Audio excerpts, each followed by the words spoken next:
I'm Candace. And I'm Ripley. And I'm John. And this is Comicsplaining. The show where we get our fidget on.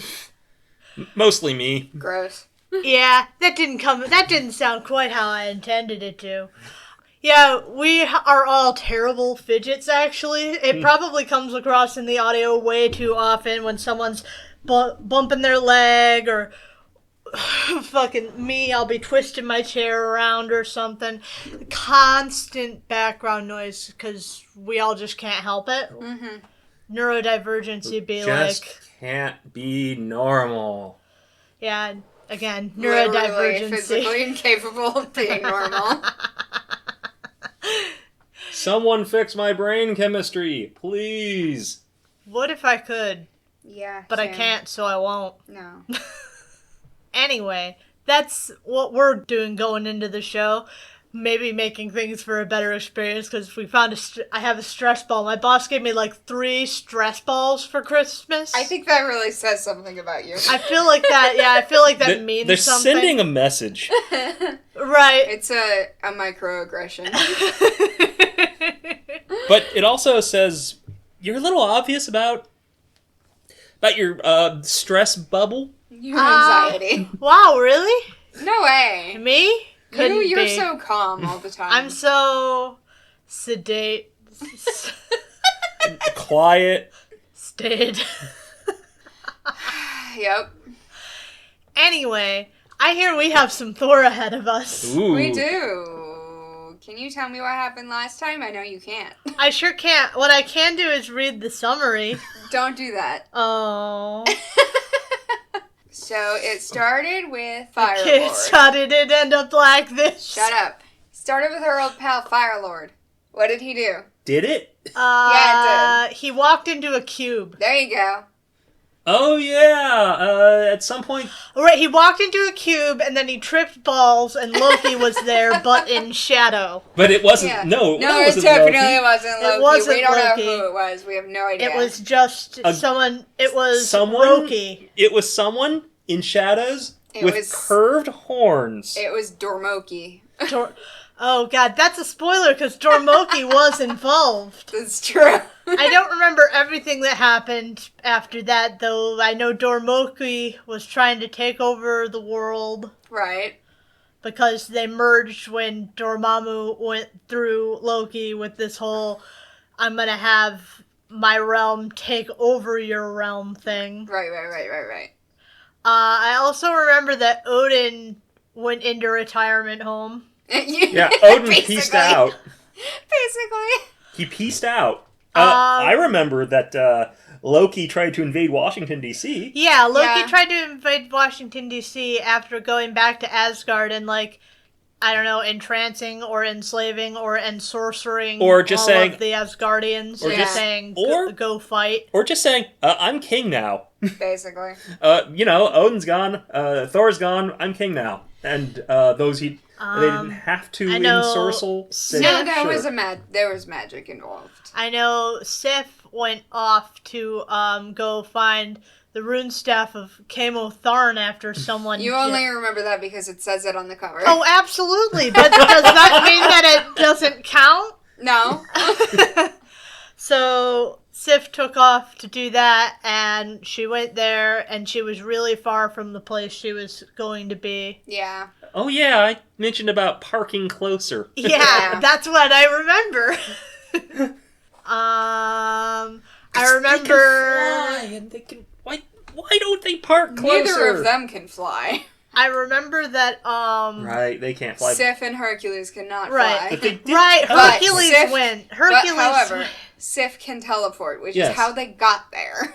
So why didn't they park closer? Meanwhile, Kara, or whatever her fucking name, Karen or Kara or Karen. What's her name? It's definitely Karen. What's her bitch? She's at Avengers Mansion just fucking chilling because Hercules was macking on her like 12 minutes before he left. Not being useful. Yeah. Because she's a woman. I legit don't remember her name. That's fine. I don't either. Hildegard's sister. Hildegard's sister, Karen. Yeah. Her sister, Karen, yes. Uh-huh. And why why is Sif going to get the staff? Because Jane is dying. Right. Yes. Right, Jane is dying. That started even before last It did. time. It so. did. But it's important to know. But also, Why does Jane keep at on some dying? point, Thor went and he was undercover, not very well, with some soldier guys. They snuck into Loki's camp to assassinate them. Right. As you do. Right. Oh, now to be fair, it's not an extrajudicial killing for once. Unlike the thing Thor tried to do with Doctor Doom. Yeah. Which was very much an extrajudicial assassination. Yeah. That's fine. Fine. Well, this time he's at war. Loki very explicitly declared war, and Thor is working as an operative of the United States Army. Yeah. So it's actually cool. He's valid. Yes, he's not using the media to trap a foreign dignitary in a sealed room where he can get up close and personal. God.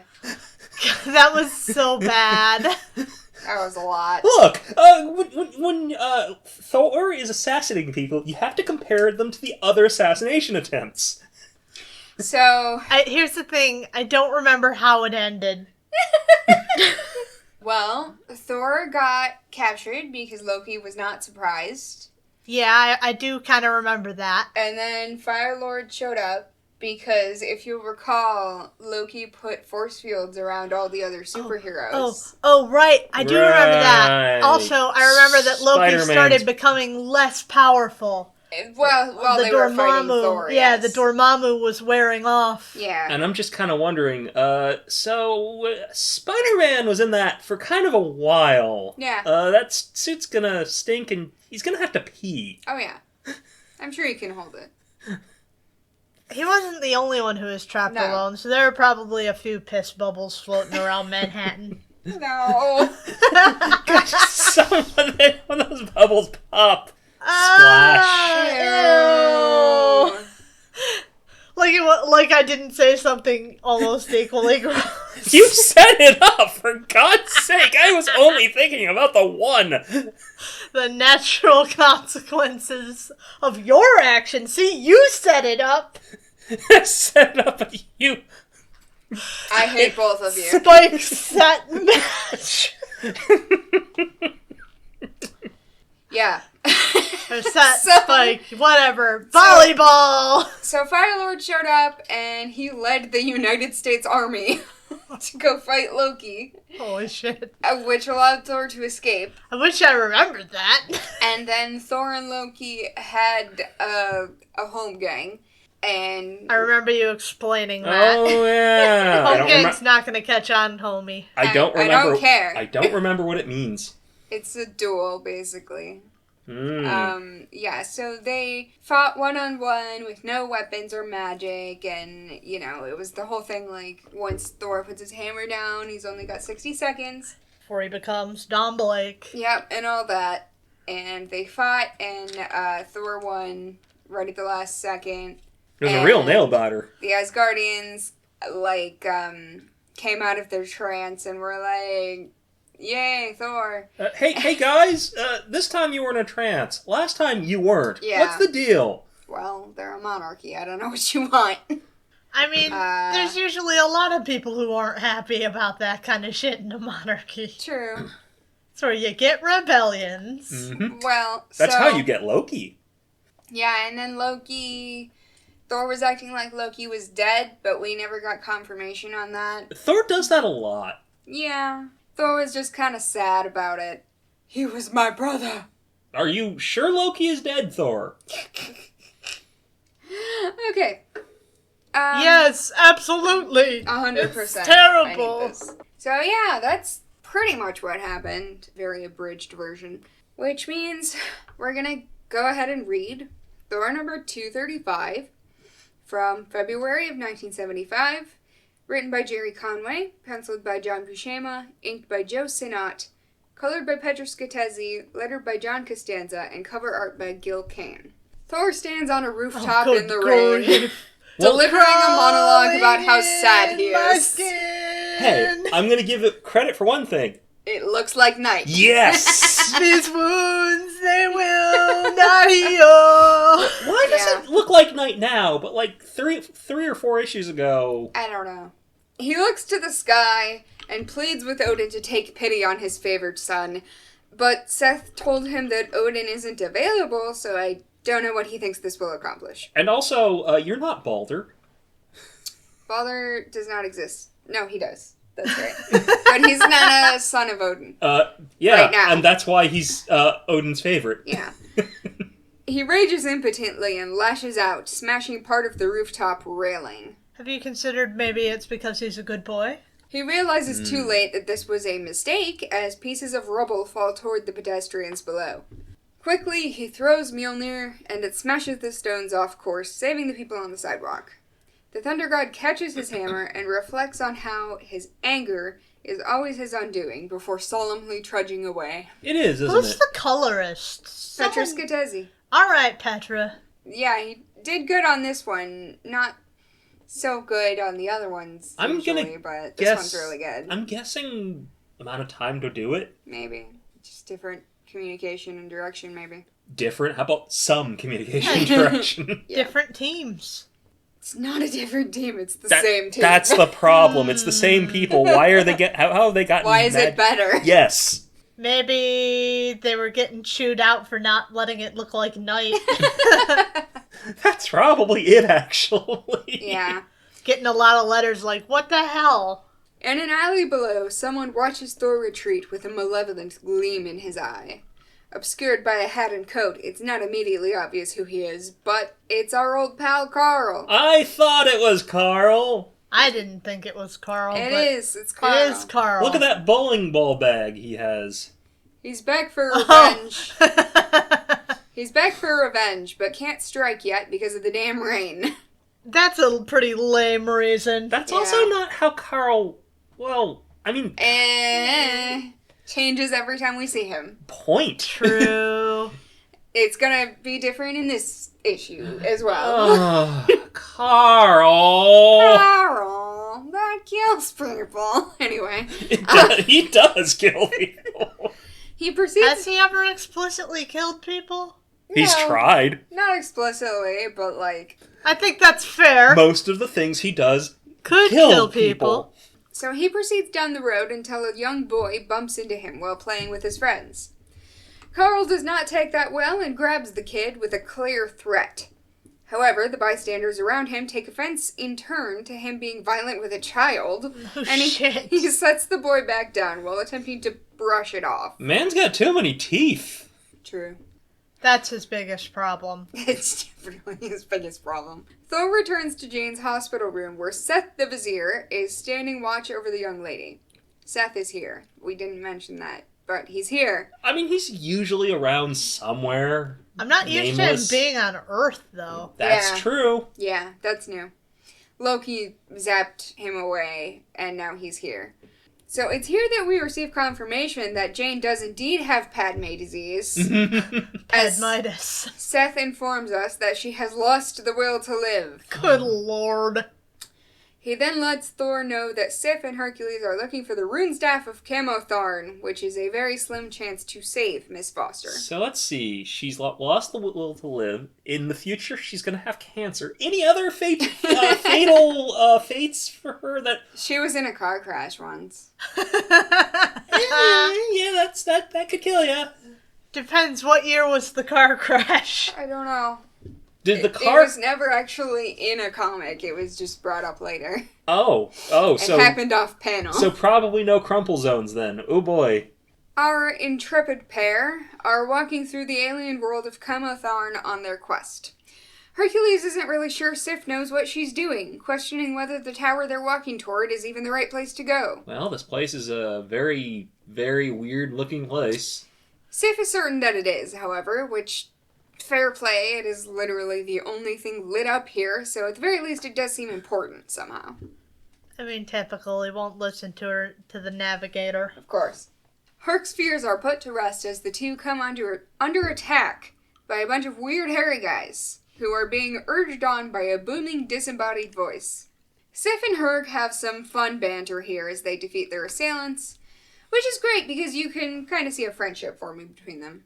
Yay! Herc's making friends! For a lumbering Olympian, thou art quite perceptive, Hercules. But please, be more careful, where thou doth dispose of thy trash, lest thou doth also dispose of me in the process. I see. Why do they both speak Shakespearean? Because that's just the thing that we do.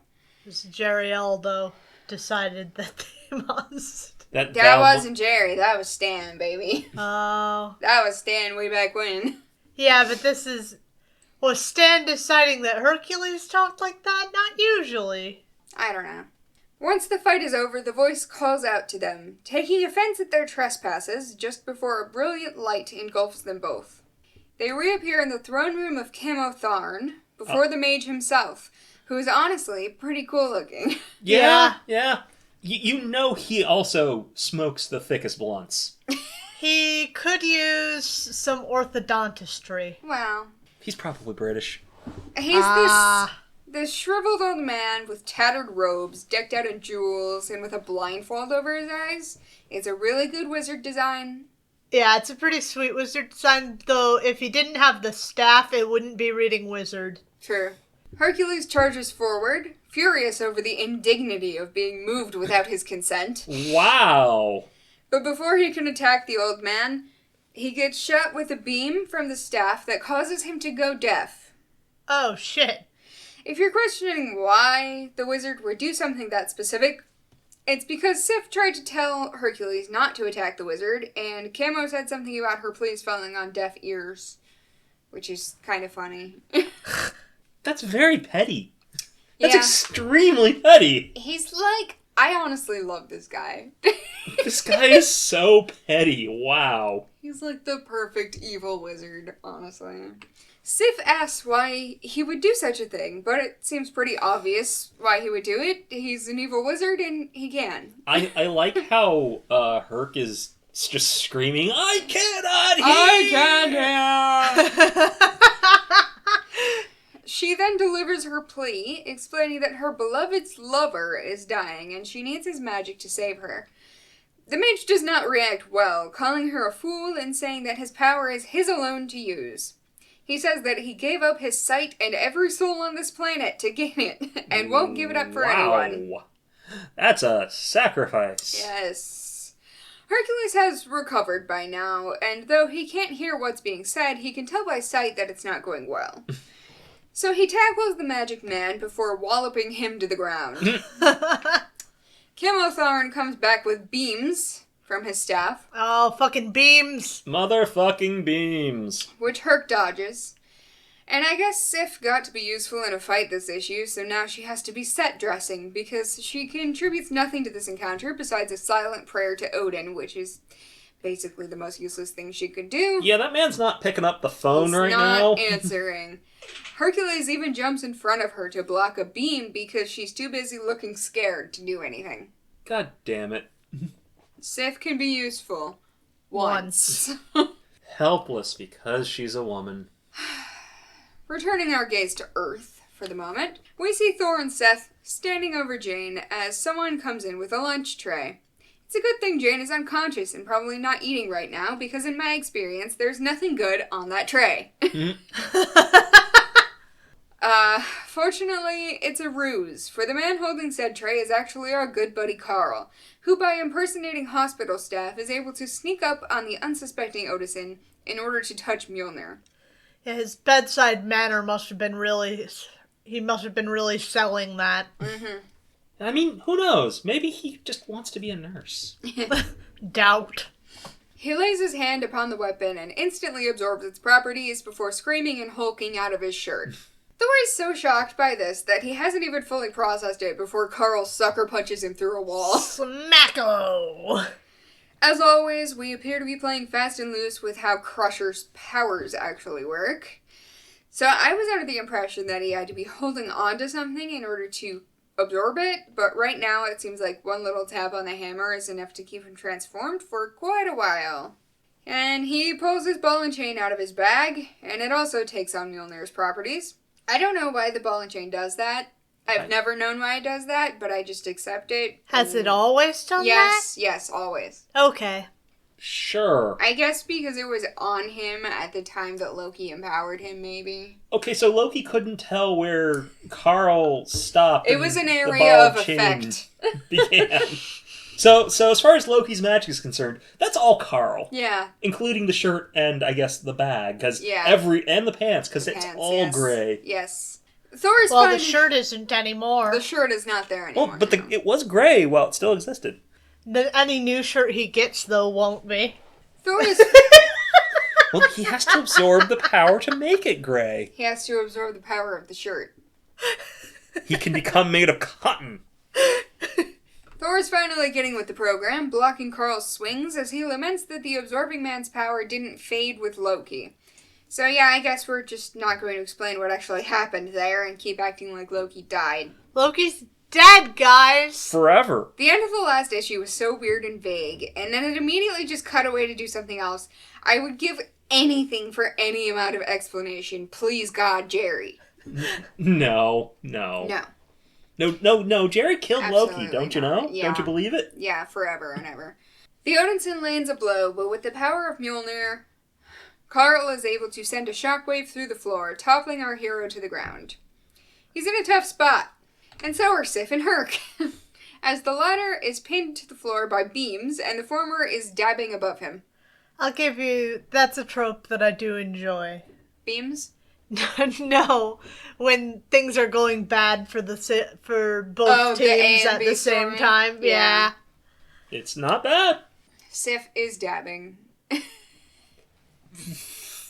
Sif dabbing before it was cool. Through sheer force of will, the Prince of Power stands, declaring that he is a son of Zeus and he will not beg.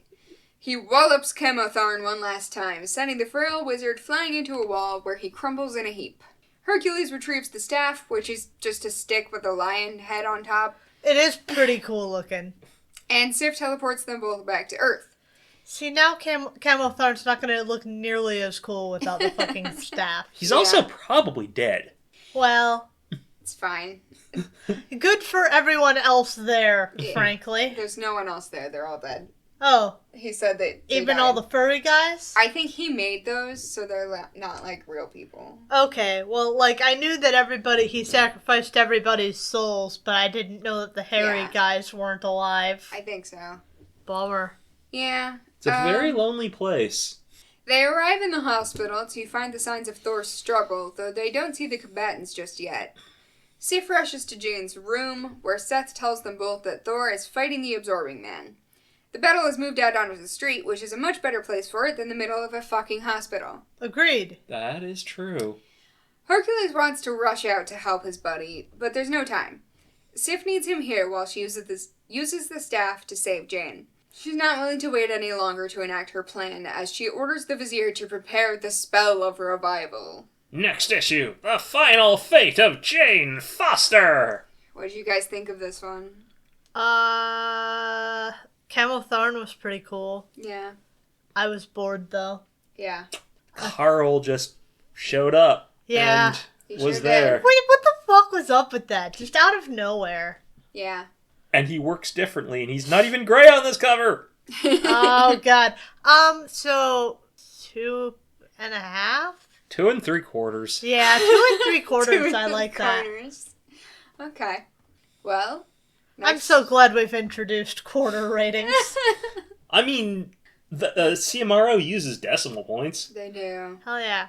So, since that last issue was so unimpressive, let's read Thor number 236, which will surely be better. How much Jerry is left? How much Jerry is left? 3 issues at this point. Oh, so just this and next episode? Yeah, one next episode. Yay. Hooray. It's coming. So this came out in March of 1975, written by Jerry Conway, penciled by John Buscema, inked by Joe Sinnott, colored by Phil Rachelson, lettered by Artie Simek, and cover art by Gil Kane and Mike Esposito. Oh, hey, Carl continuity. Yeah. Hey, maybe it is representative of something later in the story where Carl is flesh-colored once more. That's possible. Or maybe the people who did the cover are not the people who worked on the comics, so they don't know what they're doing. And they got no notes. Nope, I'm sticking with my theory. Okay. I'm just going with, they got no notes on what color Carl is. So the fight has been going on for quite a while now. 12 minutes, according to the narration, which is a long fucking time for a fight, as we all know. Mm-hmm. Yeah, especially when you follow D&D rules.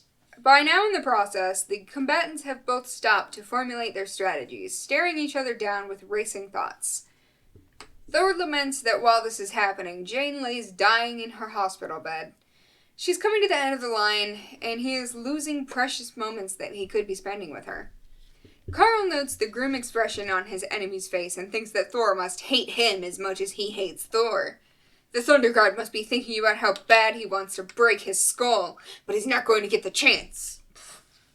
I don't even think about you at all. Yeah, basically. They both spring back into motion, and yeah, it's another absorbing man fight.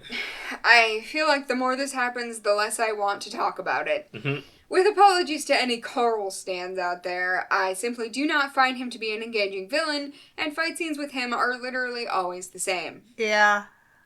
They also have this weird pseudo-philosophical thing going on every time they fight, where Carl is like, basically trying to say that might makes right, and all that matters is that you can hit harder than the other guy, while Thor, of course, preaches honor and compassion and whatnot.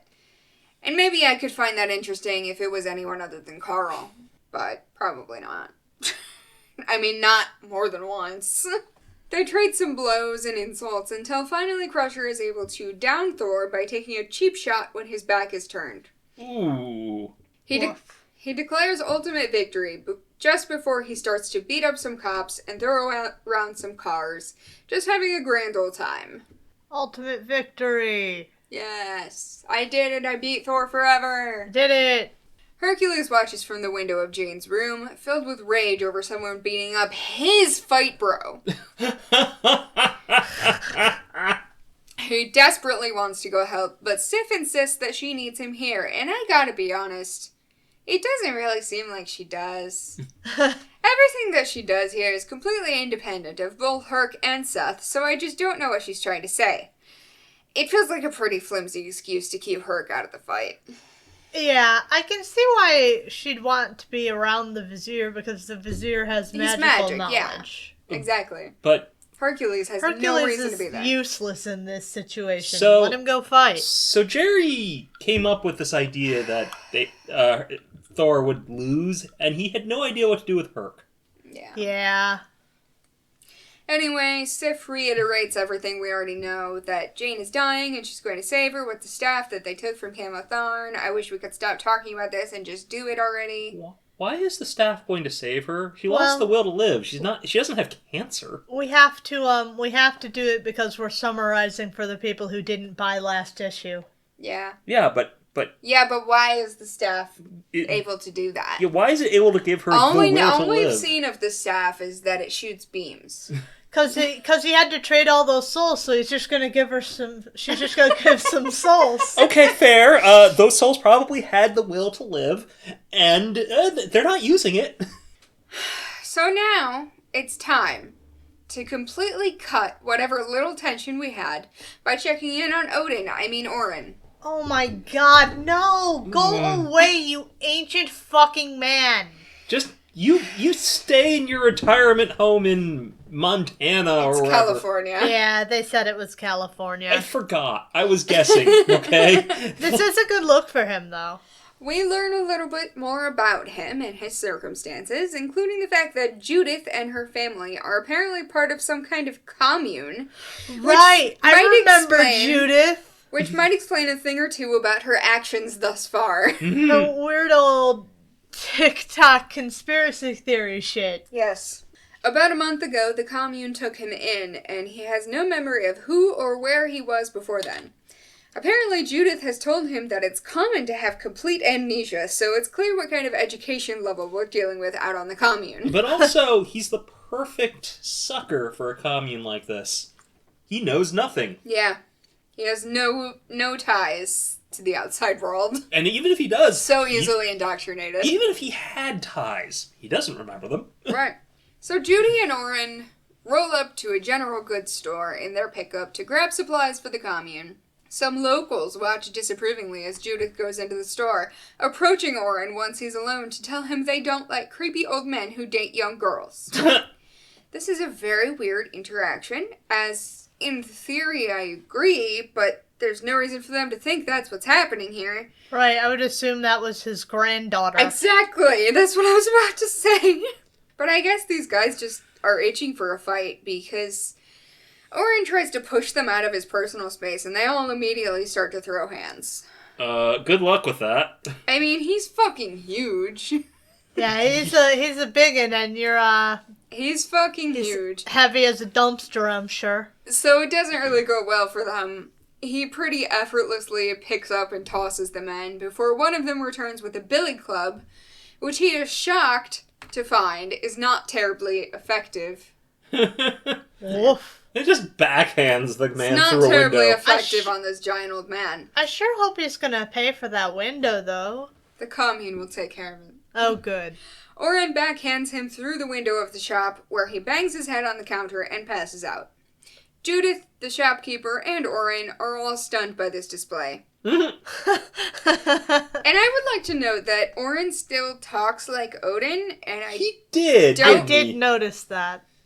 I don't know why that would be the case. If he thinks he's a normal guy, nobody else talks like that. Maybe he just thinks it's normal. I gotta say, I'm more interested in what's going on here with Oren than anything else that's happening. That's fair. Yeah. I'm gonna agree with that because this is more interesting than Carl winning a fight. Well, I'm glad you said that, because back in the main story, God damn it. Carl is on an absolute rampage, tearing up the streets and chucking cars like it's his birthday. Thor rouses, and though he feels drained from watching over Jane these long days and nights, he isn't about to let the Absorbing Man get away with destroying the city. He hurls Mjolnir at Crusher's back, pushing him and the sedan he was holding against a wall like a hydraulic press. What Carl is, for some reason, surprised that Thor isn't going to give up after being knocked out one time, and the fight resumes. You didn't kill him, Carl. Right? You beat him. You didn't kill him. You have to kill him. Yeah. That's what Thor says. Was that not obvious? I Yeah. thought that was obvious. I'm liking what the art team's putting out, though. Yeah, the That's- art is really nice, honestly. Yes.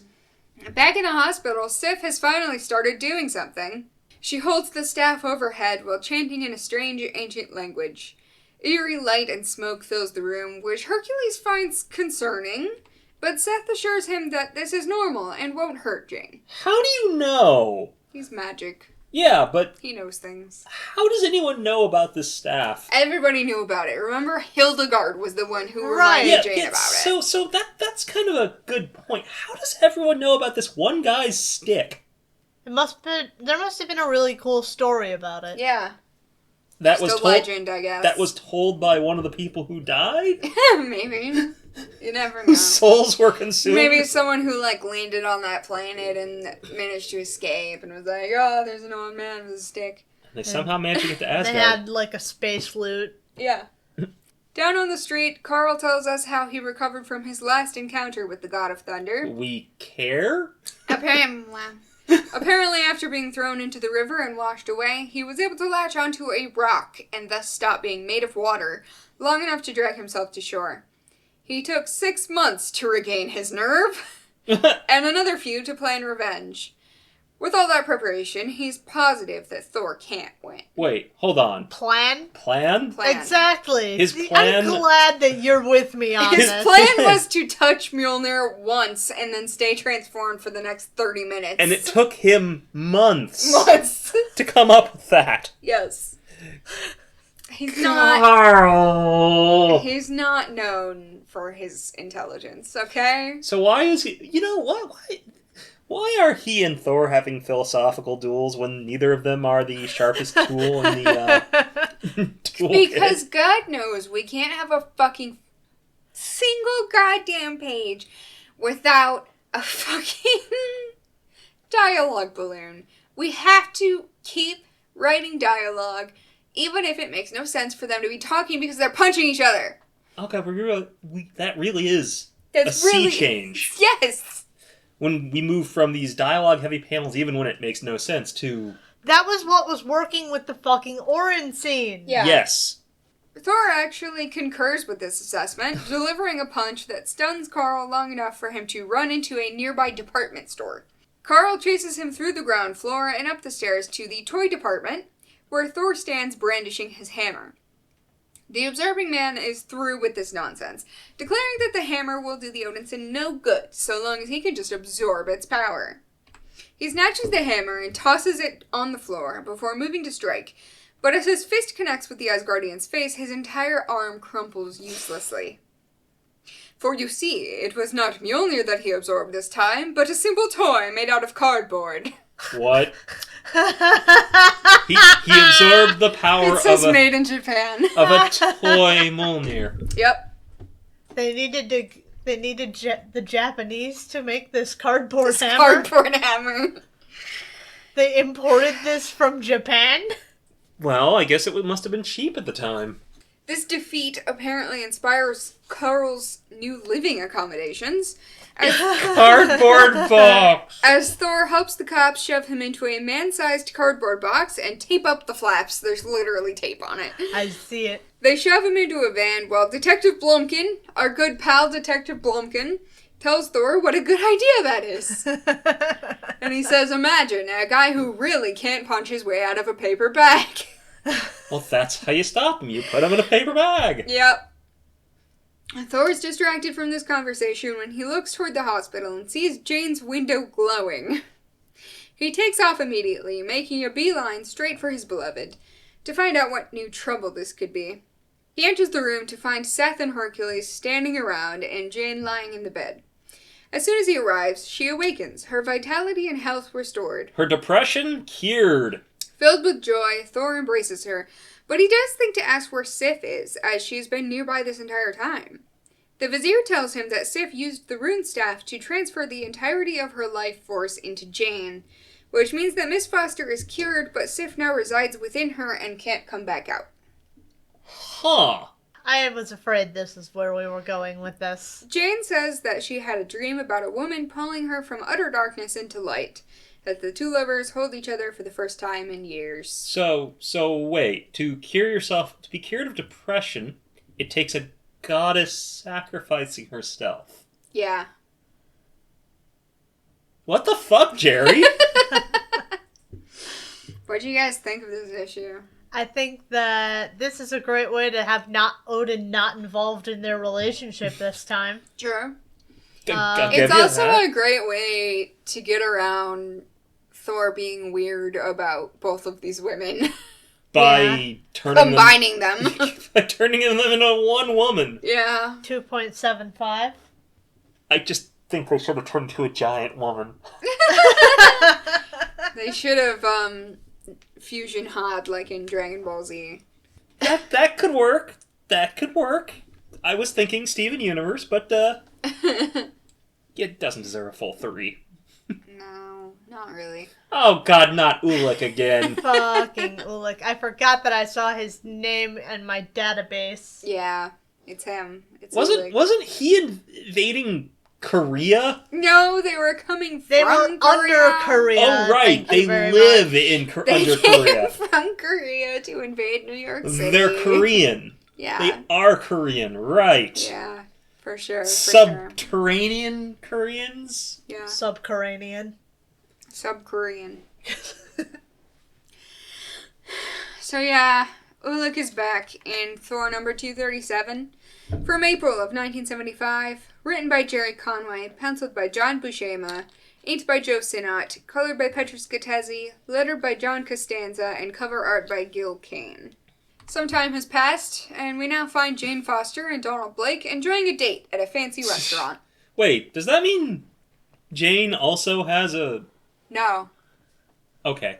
Oh, we're continuing the chapter thing, huh? Yeah. I have a note about that, actually.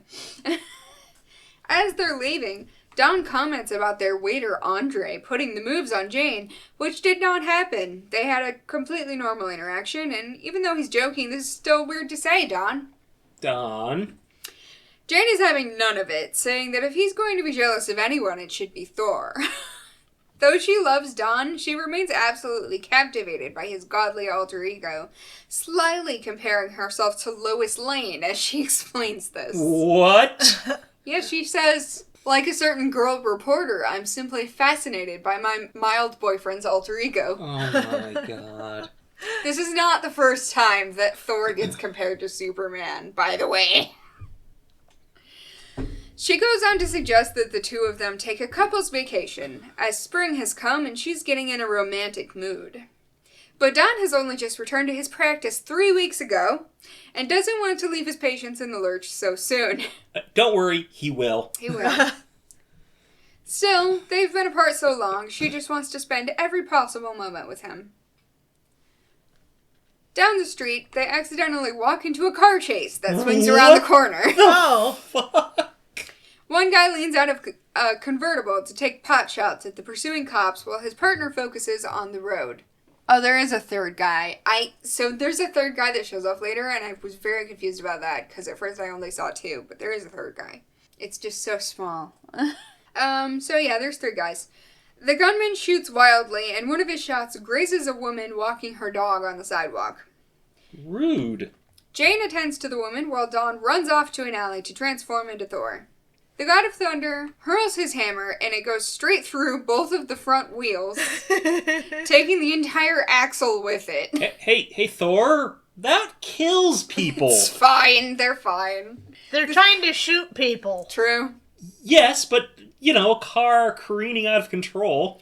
The vehicle crashes into a low retaining wall, and both the thugs attempt to work out what happened before Thor appears to give them the beatdown of a lifetime. I'm assuming he looked at that ahead of time. Yeah, he knew. Right. All three men shoot at the Asgardian, but he easily deflects their bullets before hoisting one of them and using him as an improvised weapon against the other two. Which is one of Ripley's favorite things. Hit a motherfucker with another motherfucker. The cops roll up to arrest these goons as Thor returns to his lady and the injured woman. These cops are apparently named Abercrombie and Finch, which makes me unreasonably angry. They are, however, inconsequential as we pan out to see Ulick lurking behind a tree in Central Park. He's just lurking. He's just there. I'm already liking this better, though. So it seems like Jerry has recently become obsessed with the idea of separating his issues into chapters, which is a bold thing to do when you've got 20 pages. Yeah. I feel like you need to have a real banger of a story to do that with, and I'm sorry, but this ain't it, Chief. You gotta save that for, an annual or a double size. Anyway, Ulick climbs down into a hole where a few other trolls wait for his command. He tells them that he has seen what he needed to and orders them to close up the hole, which they do with a huge laser gun because trolls just have that shit. So why are we not mentioning that they're, dressed like luchadors? You can mention it. I have mentioned it now. It has been mentioned. Meanwhile, on a completely different coast. Wow, the beam really does unhole holes. It undoes the hole. It puts grass back over it and everything. It's crazy. Oren is standing on a lonely beach watching the waves crash in the distance. Judith and an old man named Mr. Heath approach him and essentially try to convince him to become a superhero. They say that he has strength and he should use it to help people. That helping people is what makes us human. Which is a sentiment that I can get behind, but Oren is just not that kind of guy. Well, also he's not. Yeah, true. Seth and Hercules are visiting Coney Island today. Why? Walking the pier as Herc eats cotton candy like a turkey leg. The Olympian is troubled by the way that Sif gave her life to Jane, and he's apparently the only one that gives a fuck. Oh, he doesn't have anyone to hang out with. Yeah. He could hang out with Krista. That's her name. I remember her name. Yeah, I just remember her name, Krista should too. still be around. Where's Krista? No, she's gone. She's gone. She went back to her fucking family. She went back to her planet. So as died along the way. As Herc is expressing this, he's interrupted by the Ferris wheel randomly breaking apart. Being the good boy that he is, Herc leaps forward, bearing the huge wheel on his shoulders like Atlas holding up the world. Of course. Like Hercules also did that one time. He carefully sets it back down before walking off with the Vizier, and I guess the carnies just have to get the fire station or something. Well, because there's still people up there. Figure it out. He's got more important things, like his date with Seth. His date with the Vizier. What? It's her. You can't tell me he's not. That's not an option. He's an older man, but hey, so's Herc. After dealing with the gunman, Thor did not turn back into Dawn, but instead went back to Jane's apartment for drinks. He comments on how spacious it is, especially for a new nurse who lives alone. She says that it's part of a co-op, and it belonged to her late aunt, who left it to her. That's not how co-ops work. I don't know, man, that's what she says. She then notices his expression as he looks at her, and asks if he's thinking about Sif. She asks if he regrets what she did, and he wordlessly embraces her for a moment, just before the power goes out. It's New York, it happens. Not just this building, but the entire city has gone black. It has happened. Yeah. Yep. Couple times. In the distance, Thor can see torches in Central Park. He focuses his vision and uses his elf eyes to see that the torches are held by trolls. A whole army of them swarming over the park grounds. Jane asks what the trolls could possibly want, but the answer is obvious. He climbs out of the window and takes off into the night sky, declaring that he will not allow the trolls to make war today. Good luck with that. He's abruptly struck by something which sends him crashing to the ground, where he comes face to face with Ulik. I think it's beams. I don't know what it is. We never actually see what it was. Kind of looks like beams. It's probably beams. Oh yeah, this guy has a laser gun that's smoking. So yeah, it was a beam. It was beams. It was beams. It's always beams. I should just assume that it's beams until proven otherwise. Look, hey, if it was bullets, we would have seen a bullet. Yeah. Not always, actually. The troll warrior orders Thor to stand and face him, but then doesn't wait to attack, so, chill for a second, maybe. He pummels Thor, slamming him into a parked taxi, which has the driver still in it. Still killing it on the art. And the driver who is not going to drive in this neighborhood anymore and is going to stick to Brooklyn. Yeah, he says that from now on he's staying in Brooklyn. That's fair. Because there's no superheroes. That's fair. But why is Manhattan so cursed? Manhattan is just full to the fucking brim with superheroes. You never hear about this happening in Brooklyn. You never hear about it. It happens in the Bronx. It does. It happens uptown. It happens downtown. It doesn't... Happens in Queens. Never in Brooklyn. Never in Brooklyn. Rarely in Jersey City. Ulik rips up a section of concrete and hurls it at the Odinson, who crushes the projectile with his hammer. I can't believe how many people try to throw rocks at Thor, knowing full well that he has a thing that is very good at crushing rocks. This is the one thing that never seems like a good idea. Well, it's not like his enemies are smart. It's true. Thor asks how many times he has to beat Ulik's ass before he gives up. And honestly, he just seems legitimately annoyed by it. Annoyed. His date got interrupted. He looks furious. True. Ulik declares that he will never surrender, and the brawl continues as the rest of the trolls slink off to carry out the true objective.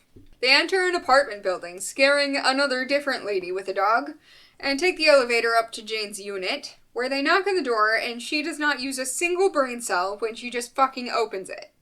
There's literally a fucking chain lock right there, and she does not even use it. But, the chain would do what against these guys? Well, it might give her, a fucking second. To do what? Run. Where? I don't know. Look, I'm not saying it would be effective, I'm just saying I would like her to do literally anything. Fair.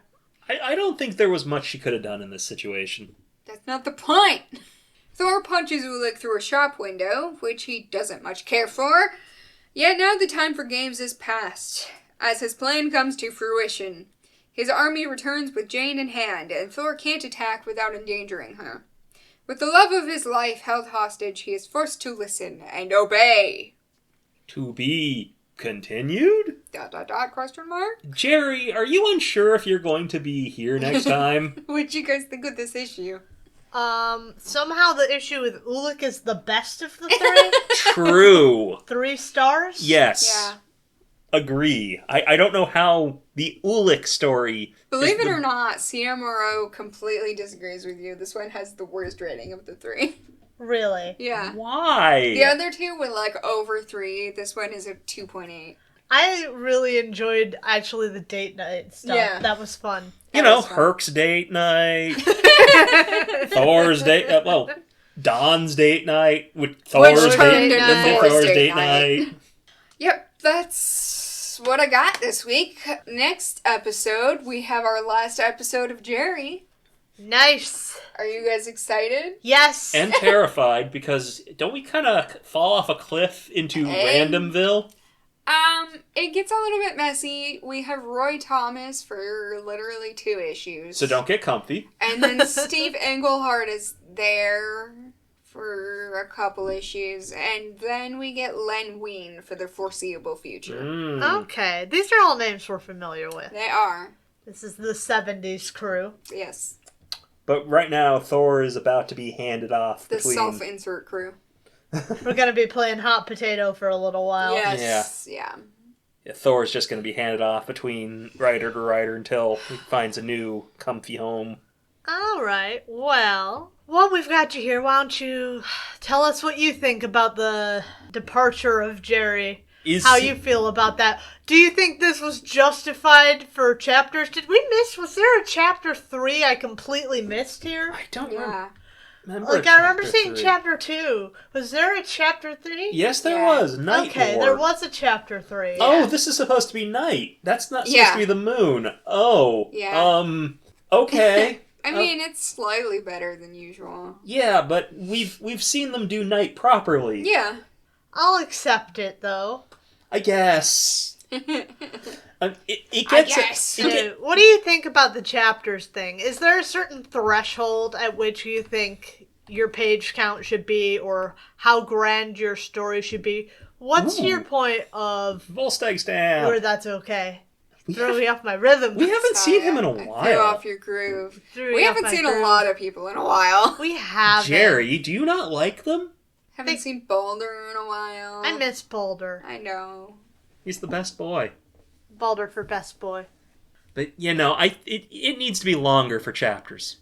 Yeah, I agree, but let us know what you think down below. Like, comment, subscribe, hit the bell button. We'd really appreciate all that interaction if you'd throw that our way.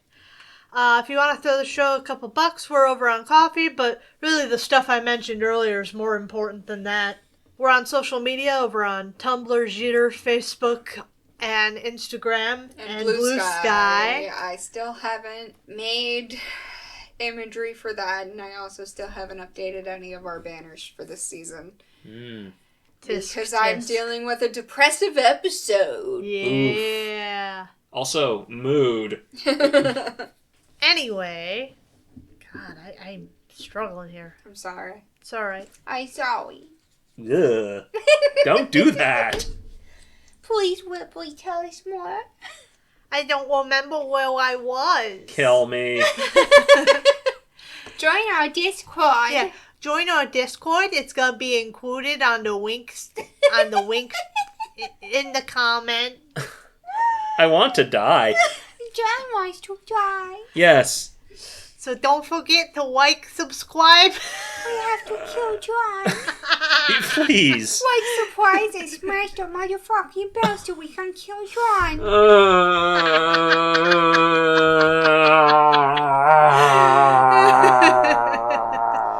Now X-Men. Do you guys want to tell me what happened last week on X-Men?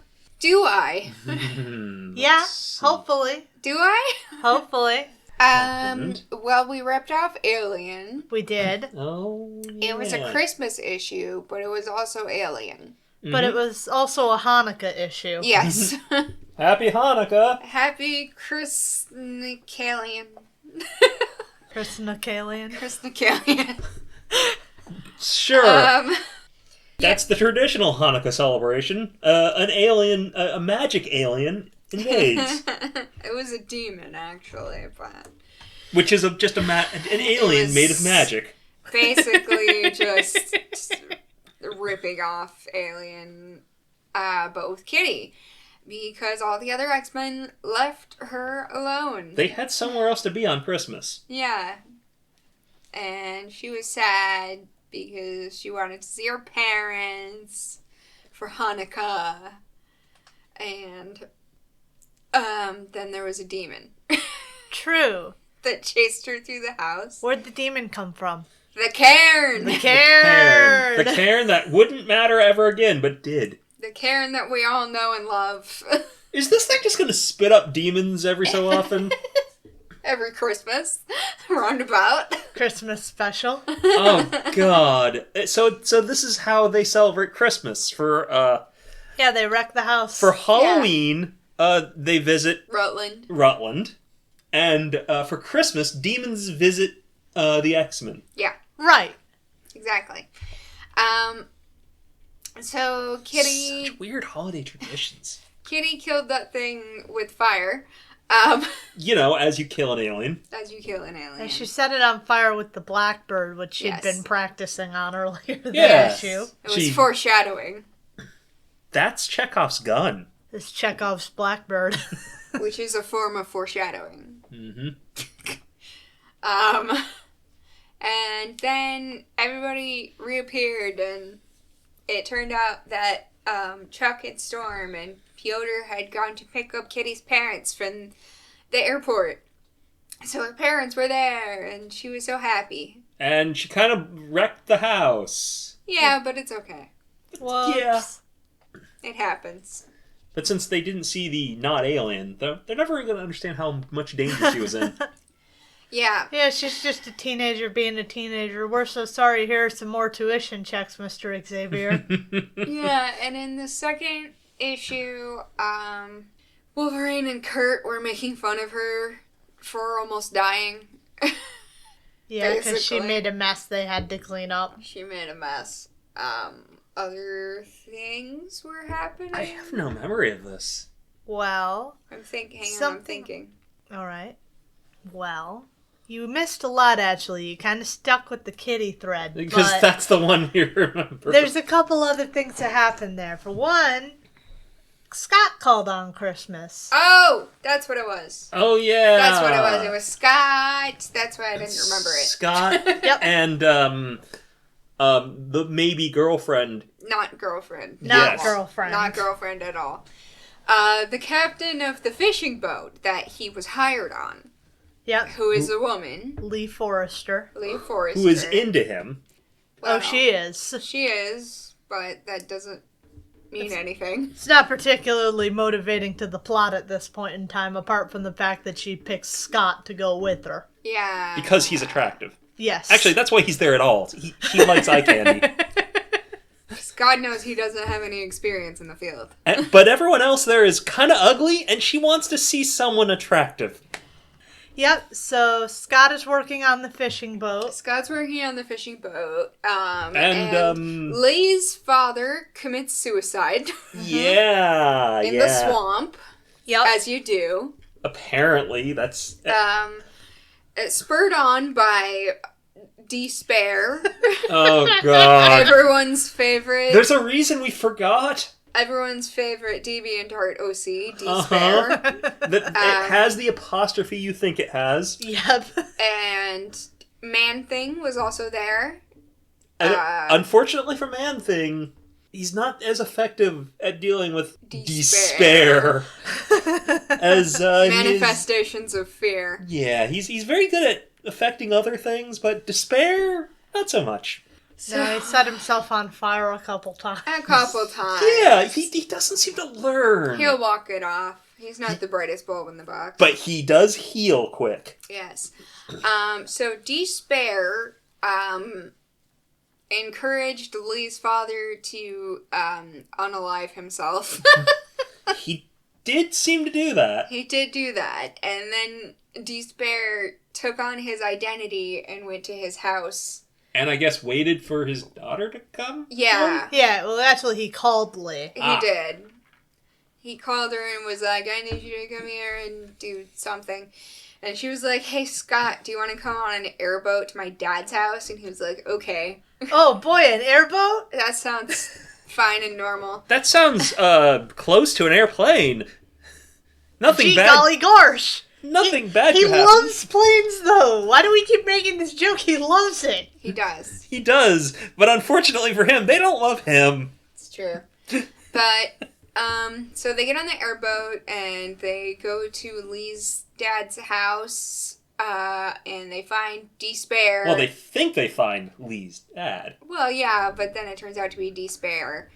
And he's like, I'm evil and I'm going to make you... afraid. I'm going to make you despair! Yeah, and he, like, created, like, a pseudo-dream, Fear state? fear realm Thing. hallucination thing. We don't... I don't think we ever get it explained what that was. It's just his realm of despair. That's just what he does. And so Scott fell into a bunch of, like, memories that were really bad. Because he kind of has a lot of going trauma. on. He has a lot of trauma. A lot of particularly unaddressed trauma. So he relived the incident that killed his parents in his first ever plane crash. Woo! Killed. Yeah. Well, one of them. Yeah. Well, killed a parent. Probably the one... The one we haven't met. Which I think was him also remembering that for the first time? Yes. Yes. At least clearly. He did have some Right. hints of that down in He the Savage kind of Land. did. So that's fun. He got to remember the death of his parents. His mom. Hooray! So does he recognize that that was an actual memory? Right. Unclear. Yeah, Okay. but he got a clear view of that So- one for the first time, which is fun. That happened, and then he was dealing with the Sentinel thing, one of the Venny Sentinel things. Yeah, he's got some weird sentinel And- trauma. He was with Alex, and he and Alex had to fight Sentinels that looked like the new X-Men team. But then they all died and came back as zombies, and maybe they weren't Sentinels, and That part was a little unclear. maybe Scott's crazy. Yeah, that was a little unclear. Yeah, wasn't super on board with that middle one, but the last one was about Jean, of course. Yeah, that one was clear. That was very clear. That was clear. Crystal. He flashed back to the time that they had sex for a week. He did do that. and then it turned into their wedding, and then Jean was huge and in a For- really nice dress. For some reason, she was huge. She was huge, and she was like, "Which of us do you love?" And he's like, "I love you." And she's like, "Okay, let's get married." To be fair, that's kind of a punt on the issue, isn't it? Yeah. Yeah, and A giant woman. they got married, but then when they went to kiss, Jean lifted his glasses and his eye beams punched her Really to hard. death. Deadly eye beams. Yeah, and then he freaked out so hard he jumped out a window. A real window. And he did the Family Guy death pose. He did do that.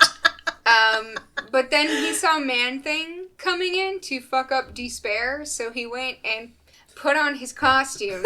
Which he apparently just took with him on a He boat. brought with him, and he just took a few minutes to put that on while Man-Thing was very slowly walking to the door. That tells you how fast... that either tells you a lot about how fast Man-Thing is, Or how fast Scott is. changes. Yeah. He's a master of it. So he helped Man-Thing get into the house and fight Despair, and he, like, didn't allow his fear to control him or And did something. let Man-Thing touch Despair without Yeah, her going well- on fire? Because he's empathic, so he got strength from Scott's courage. So they were able to defeat despair for the moment. Yeah, because you can only ever defeat fear for a little while. Because despair is always there. Despair is in all of us. Who may or may not be the same thing as the fear thing from Thor. No, that was a different guy. No, it was a different... Sure, whatever. A different fear manifestation. And then... They're all the same thing. Scott escaped with Lee and took her to a hospital, hopefully. Yep. Yeah, He did, in fact. They noted that. Oh. And Man-Thing also... wandered off into the swamp. As he does. Went back into his swamp. Yeah, stay swamp. out of his swamp. Just don't go in.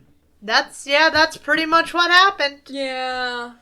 So this week we're going to be starting with Uncanny X-Men 145 from February of 1981. Written by Chris Claremont, penciled by Dave Cockrum, inked by Joe Rubinstein, colored by Glynis Wein, and lettered by Joe Rosen. Down in New York City, Kitty's dance teacher Stevie Hunt and Aurora are having a girls' night out. They've ducked into the city to see the British Royal Ballet at the Met. Fancy. Then again, it was Kitty's idea, and she's not here, so perhaps this is the work of a preteen matchmaker. I was about to say, this feels like a date. Ooh, Kitty. We're not the only ones playing voyeur here, though.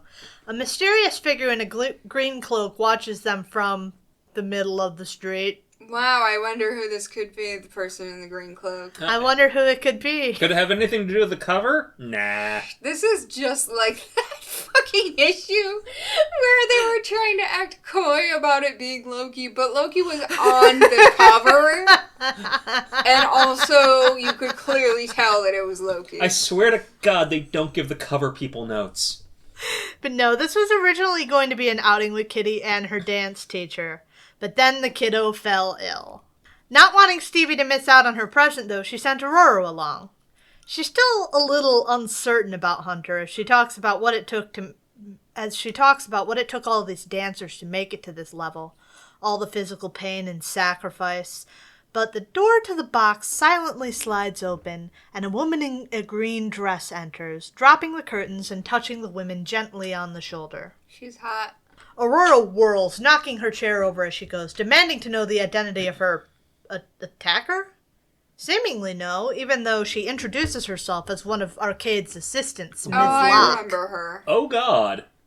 That's all Roro needs to hear before she throws Locke back with an ice-cold blast of air, managing to chill even the ice-hearted rich fucks with the fur coats in the neighboring boxes. God. This is much to Stevie's wondering eyes. Oh my God.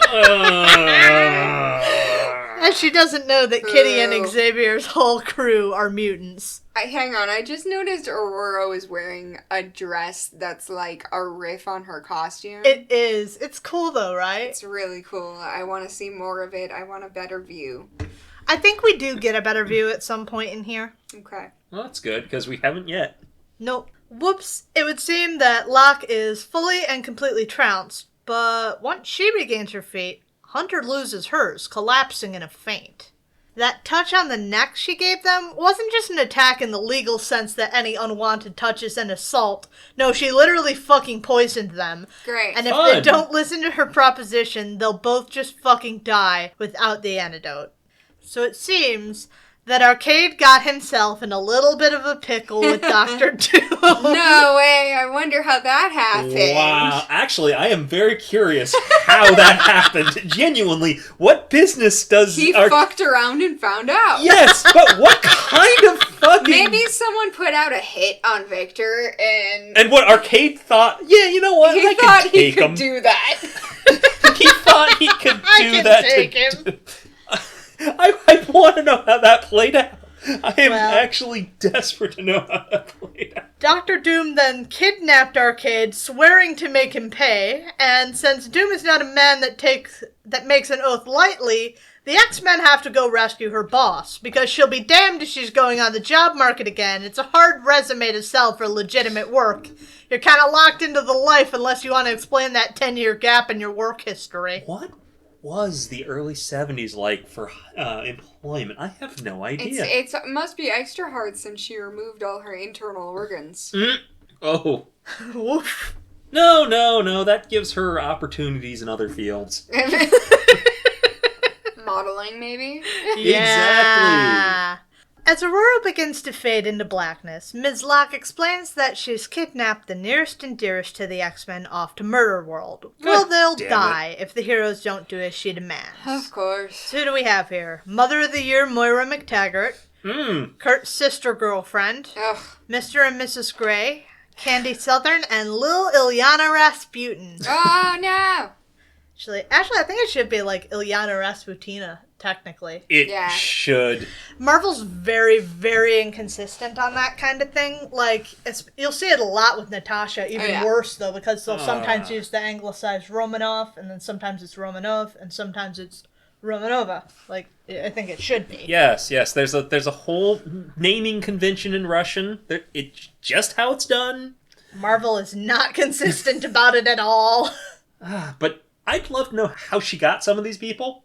Great question. You'll never learn. No, never gonna come up. So what? She just walked into the Soviet Union, deep into the middle of the Soviet she walked. I'm sure she walked. Ooh, this look. I'm telling you, man. Right? Girl. When Storm finally awakens, still on the floor of the professor's private box, Stevie Hunter is gone. One more hostage to incentivize the X-Men to do her bidding. In a flash, Storm reconfigures her finery into a costume and then heads out to fact-check Locke, ducking off to Amanda Sefton's apartment, where she does indeed find one of Arcade's business cards set on Amanda's pillow, right next to her stuffed doll of her brother boyfriend. Very normal. But I guess Amanda's really been the most normal right along. Oh, Amanda, no indeed. Everyone else is too far, but she can at least check up on the Greys as well. Yet again, though, when she calls, no one picks up. And to the dismay of weathermen and passing airliners everywhere, Storm takes off in a gust of wind, riding it along to the town of Annandale-on-Hudson. But the scene is, again, repeated. The Greys are gone, and in their place is a note detailing Arcade's whereabouts. At least she left behind the gene globe.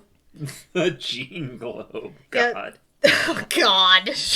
I kidnapped the gene globe. But you see, that's how you know you're not actually dealing with Arcade. He might do that. Things aren't looking so great, and indeed the holoempathic matrix crystal given to the Greys, otherwise known as the gene globe, seems to mirror that sentiment after a brief touch by Aurora, who promises Jean that she'll save her parents. Aww.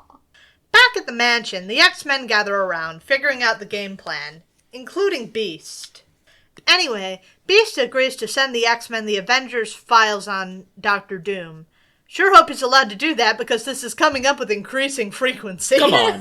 Do you think he cares if he's allowed to do any of this stuff? He's double dipping so hard. He does. Also, let's be real. It sounds like he's the one managing the IT department here. I don't know. Tony could. He could, but But he's part-time right now. Also, True. Tony would never want to. What do you mean? He wouldn't want to manage the IT department. He just wants to make all the cool shit. He doesn't want to deal with the drudgery. He doesn't want the responsibility of the actual Yeah, if he work. got put in charge of it, he would just be, like, dismantling it to install some extra shit. Yes, whereas Beast would actually run it. Yeah. And he would be happy to because it would satisfy a deep... And apparently also allow him to funnel information to the X-Men. Because he loves doing that. They'll never know. Surely someone's going to call him on this eventually. And he's also going to post classified government documents on the War Thunder forum. No, come on. He's not that upset about things. He doesn't get that enraged about inaccuracies about the Blackbird. Charles declines any further Avengers help, though, preferring to keep this, quote, within the family. Yeah, you're gonna attack Dr. Doom, and no one else is gonna notice. I like Piotr's X-Men sweater. Right? So do they make merch? They must. The X-Men are like the Mafia. Even when you're out, you're never really out. Yeah. That's true even now. God. But even Kurt has to admit, Doom is kind of a big deal. A bigger deal in Europe than the States, for sure, but still a BFD. Yeah, so it really says a lot that Thor thought he could, as Don Blake, trick him in to coming into his office and just, I don't know, dispose of him or something. Get rid of him. Kurt is also wearing, like, a sexy fucking Back robe. He is! It's like one of those ones that's really short, right in the thigh. He is wearing one of those. Look. Everyone else is dressed normally. Kurt, what have you been up to? I mean, he's just a slutty little blue boy. We know this about him. Well, yes, but okay, who have you been up to? We don't want to go there, remember? Okay, who? Here, this is a normal At this group. present moment in time. At this present moment in time, that's normal and safe and fine. Anyway, Logan is mad that they're Angel. going to give in... No. Oh, God. Well, I'm just thinking about who... Well, he is in a relationship, isn't he? well, they're both in a relationship. Well, yeah. But it's different, because, you know, they're I was X-Men. going to say Logan at first, because that's a documented thing. I mean, pretty much everyone here, they're all... Come on. Yeah. There's evidence. Yeah. The polycule is basically already a thing. The polycule is real. So, there's really no point in even speculating. It's true. Why do you think Beast is just giving them classified documents? Oh my god. You're blue shipping, you weirdo. No, it's Angel's still there. Oh. He loves them. Logan, though, he's mad that they're just going to give in to terrorists. His plan, of course, is to hash and slack his way through the entirety of Murder World and anything else Locke cares to throw at them to make it clear you don't fuck with the X-Men. Because they are mafia like that. And Storm finds herself in agreement, for you see, the new leader of the X-Men has a plan. I'm sorry, Logan's shirt is fully open. Ashton answered, I think. Yeah, I feel like that's a confirmation right there. Yeah. I mean, you did say that it was an established thing. Yep. So, isn't there a really suggestive cover of those two? Yes.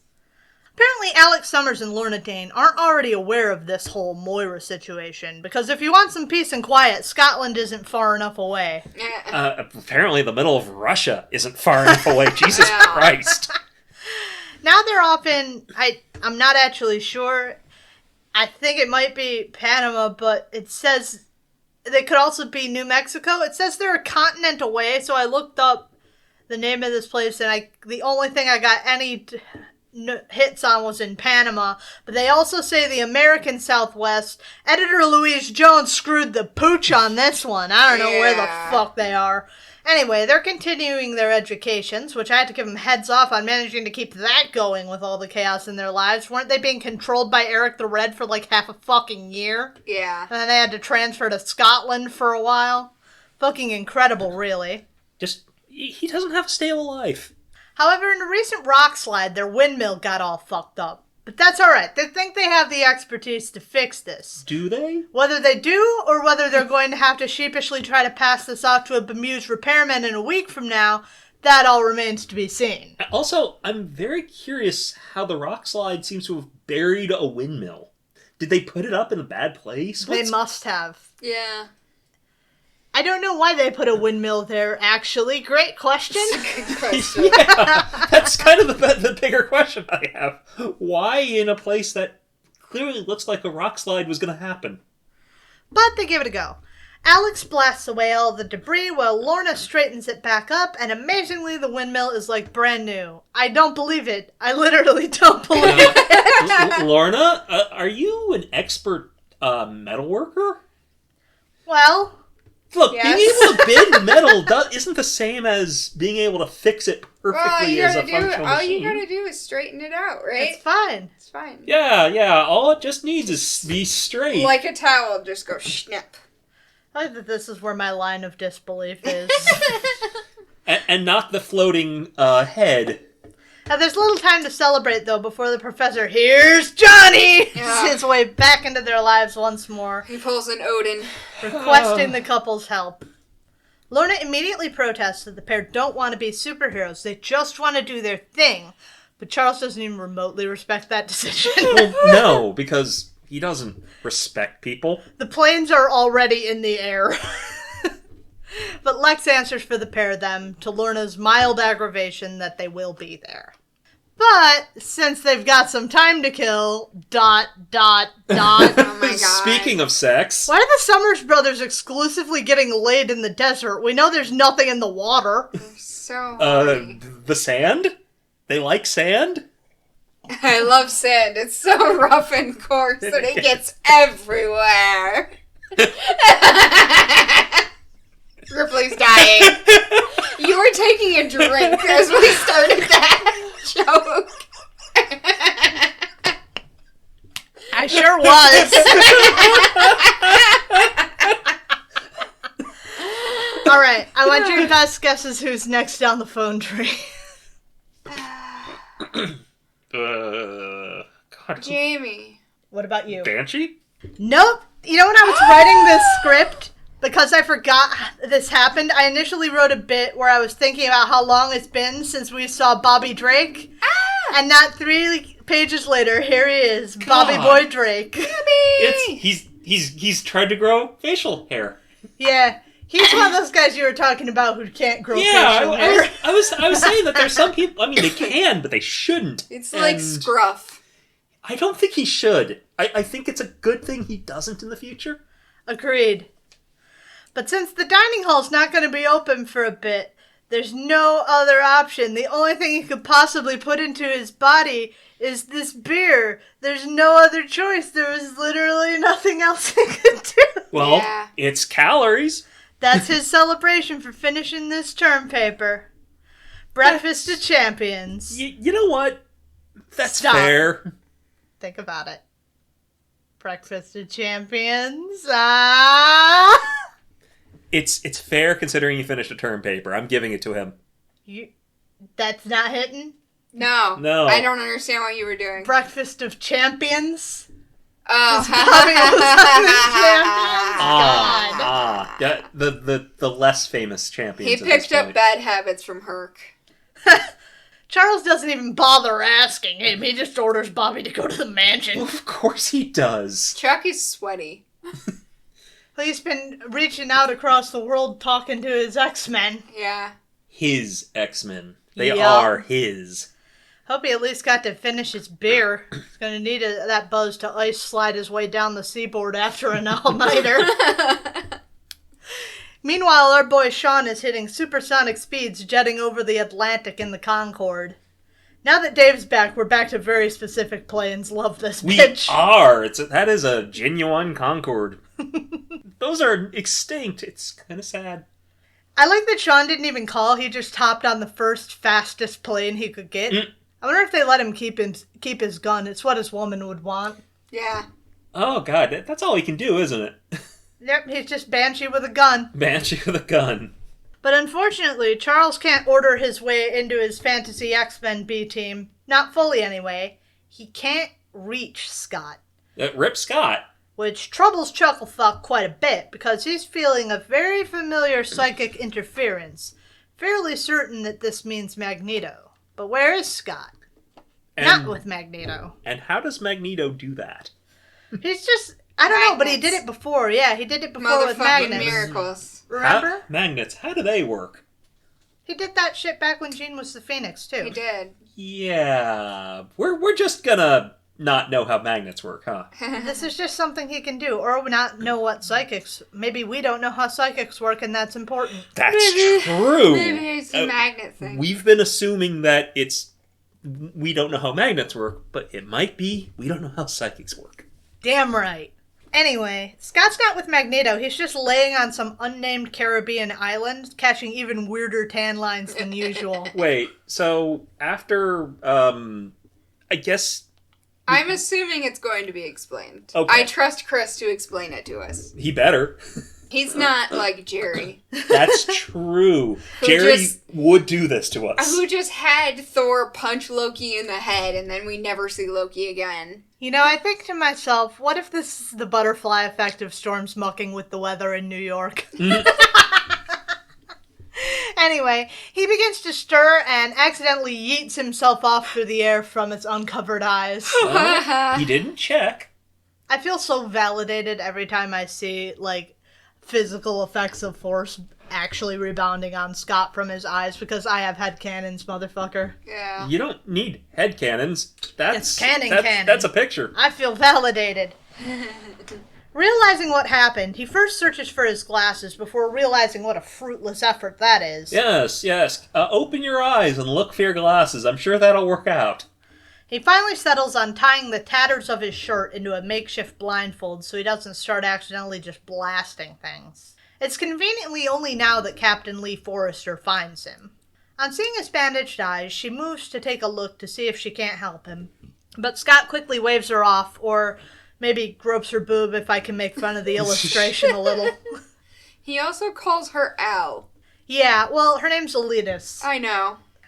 Well, it's just everyone else abbreviates it to Lee, and he just calls her Al. Yep. Guess that's a choice. But my friends, I'm Captain Lee Forrester, but my friends call me Al. Al. She doesn't like her name that much, I guess. I mean, it's a stupid name. It's a weird name. I had to look up how to pronounce it because I've never run into someone named Elitis in my life. You know, I was about to say her dad sucks, and then I remembered what happened to him in the last issue. Not anymore, he doesn't. So that's why. That explains... Okay. He's fairly stressed out and short about the situation, but Lee tries to calm him down and keep him a little less negative. Good fucking luck. Well, she is concerned about his eyes. Yep. It's at this point of the story that I'm reminded of that terrible costume Eric the Red put Polaris in. Ugh. We had to bring that one back, huh, Dave? You thought that one was a banger. Yeah. Looks like something Clea should be wearing, not right. Lorna. No. But anyway, Charles has most of his babies in one place, and they're ready to discuss the plan. Bobby has an actual outfit now, instead of just shorts. He does. I think he got that while he was with the Champions. Okay.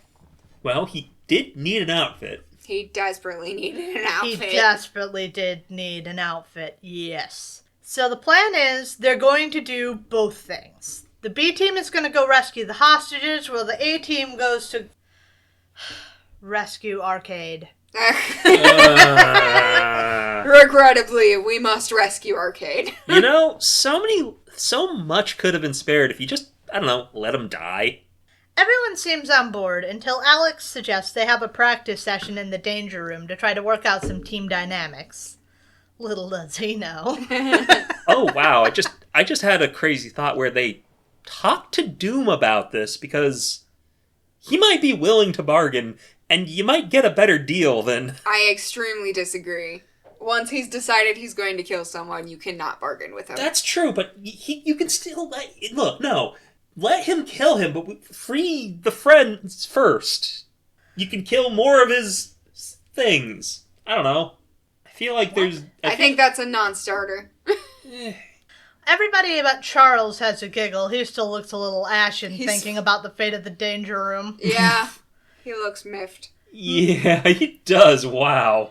Meanwhile, poor Kitty's still benched, down with her winter bug. But at least the Blackbird's feeling good. She's sick because she went outside without her fucking coat in the last issue. Honestly, I kept thinking that when I was writing that. I'm so glad we're in agreement. Yeah. I'll give that. Yeah. Welcome to Toad World! Once the Adirondack getaway of Latverian dictator Dr. Doom, now an amusement park operated by the one and only Toad. Bet you didn't see that one coming. I can honestly say I did not see this coming. Yeah, I think this happened after Spider-Man convinced Toad to try going straight, and it worked out pretty well, except there's just one thing. Don't welcome to Toad World. Toad World is closed and has been for the past few weeks. That might be because it's full of gun-toting goons, but Thunderbolt beats gun, so when a jolt of lightning scorches the courtyard, they all go flying. It's a very funny way of announcing that you come in peace. Yeah. Spider-Man helped Toad pray the gay away. He said he convinced him to go straight. God. And I sat on that joke until you finished talking. Spider-Man. Thank you for being so polite. You're welcome. I just now need the image of Spider-Man and Toad with Bibles. sitting in prayer. So these mooks aren't just going to let her see the boss, but the boss decides who gets to see the boss, and Storm does indeed get to see the boss. Indeed, even after threatening the boss gives her an invitation to dinner. It's going to be good, and since it means good eats, Storm's on board. Oh, the boss is Dr. Doom, by the way. The boss is Dr. Doom. Is it? Or is it a Doombot? The boss is Dr. Doom. Okay. I always assume it's a Doombot. No, it's Dr. Doom. Was he doing the Doombot thing Yeah. Yes. at this point? Yeah. Yes. He's always at the Doombots. Yeah, but was he doing the he is basically always a Doombot thing? Depends on the writer. Meanwhile, more members of the team begin to infiltrate the castle. Angel totes Nightcrawler close enough to bamf over and knock out the guards atop one of the parapets.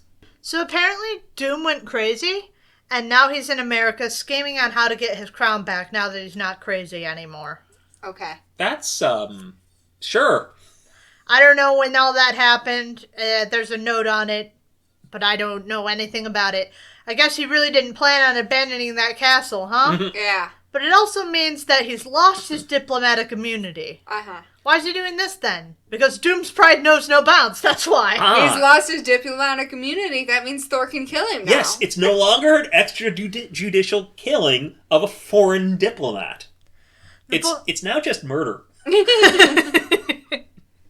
The boys descend the parapet into the castle proper, only to find a locked door. They don't have their resident lockpicker on hand, but luckily, Piotr can also unlock any door.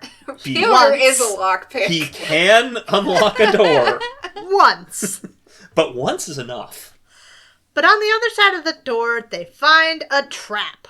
4 guys in Cylon cosplay made to trash the Fantastic Four enter via the ceiling. Well, that's a look. They certainly do look like weird Cylons. Apparently, Vix had these ones sitting on ice for a while. They were built to fight the Fantastic Four specifically. Mm-hmm. Angel, surprisingly, doesn't lead off by charging the enemy. No, that role is reserved for Wolverine, who gets most of his clothes blasted off for his trouble. Ha Naked idiot. A sight most of the rest of them have probably already seen. Yeah. Oh, multiple times. Remember that time he fought the Imperial Guard, naked most of the time? Yeah. Hey, Chris, you keep on making Logan naked. Yeah. There's always got to be a naked guy on every team. On the Avengers, it's Tony. On the X-Men, it's Wolverine. It's definitely Wolverine. Yes. Oh boy, next up is Colossus, who MacGyvers up a flail that also does fuck all, so it's time to brawl. Or not. We could go watch dinner. Sure, let's watch dinner. Doom has a proclivity for these villainous dinner dates. Because he does this with Loki during Dark Reign, too. He did this a bunch in Dark Reign, I think, actually. Yeah, it's just a thing that he does. Well, he is an evil dictator, so I guess it makes some sense. So he does Well, business. he was an evil dictator. Okay. Now he's just a guy. He's an evil wannabe dictator. Now. He's an evil former dictator. Who wants to be a dictator again? Power politics are funny like that. What's up with the waiters? Why are they wearing that? Ambiance. Not that it matters. He's paying them the big bucks. Not that anyone cares. Storm doesn't care. She's having a ball of a time. Doom doesn't care. He hired them, and that's why they're wearing that. Yep. Doom pays people? I mean, honestly, that's not the worst uniform to have at your work. I mean, that's not the worst uniform to have at your work that we've seen in X-Men comics. Oh my god, I just had the best idea. Reverse Hooters. Everyone is wearing a floor-length, voluminous robe. Wow, that sounds really great. Like a really pleasant workplace experience. I personally would love having to wear a giant flammable robe and drag it through the dripping grease in the fucking kitchen. Why don't we see the kitchen staff? I want to see how draped in wool they are. Up fucking... Yeah, it's perfect. It's a great idea. I'm taking it national. Of course, Aurora doesn't know that Doom isn't as caught unawares as she would like, monitoring the situation down below as the X-Men fight their way through the battle suits. He has monitors set into the table. That's crazy. Oh my god. And is somehow... Oh my god, he does. I didn't even notice. And somehow she didn't notice either. That's No, fucking ridiculous. that's absurd. Well, there's too much stuff in the way. Yeah, apparently. The time the X-Men has spent practicing, even without the danger room, really shines through. One of the suits snags Angel, but that only ties it up long enough for Logan to tear it a new one. Meanwhile, Kurt bamfs out of the way of 2 attacks, causing those 2 to destroy one another. And that just leaves the one. With Logan's bare cock and balls on approach, Jesus Christ. the guy decides he's done with this fight and dips. Oh my god, Sure, he's the so boss will naked. understand. He's entirely naked, yeah, I'm pretty sure at this point. He's He is. There's nothing there. He's actually naked. Oh god. The Scared. naked guy on every team, there he is. The guy decides he's done with this fight and dips, sure that the boss will understand. The boss does not understand. Well, of course not. It's the boss's Doom. Doom never understands. He puts a note in his planner to kill the fuck out of that guy to make an example out of him. Before introducing his other guest, Arcade. Ah. Finally, Storm sees the trap for what it is, immediately zapping Von Doom with a bolt of lightning, but he's ready for it. Too ready, too mighty. Take your pick. Oh, that seems kind of obvious in retrospect. I know which of the 2 Doom choose. The sorcerer then conjures up a ball of energy, throwing it at Aurora, and his aim strikes true. Catching her at the wrist, even as she jumps on the winds to let them carry her, she's too late. Slowly a transformation begins up her arm and across her body, transforming her to frozen steel. By the time the X-Men reach her, she's already a statue. Ugh. But they're no harder for Doom to deal with. He takes nearly all of them down, except for Piotr, whose steel form deflects the energy attack. I mean, that's neat. But it doesn't deflect Doom's next attack, the Neural Disruptor.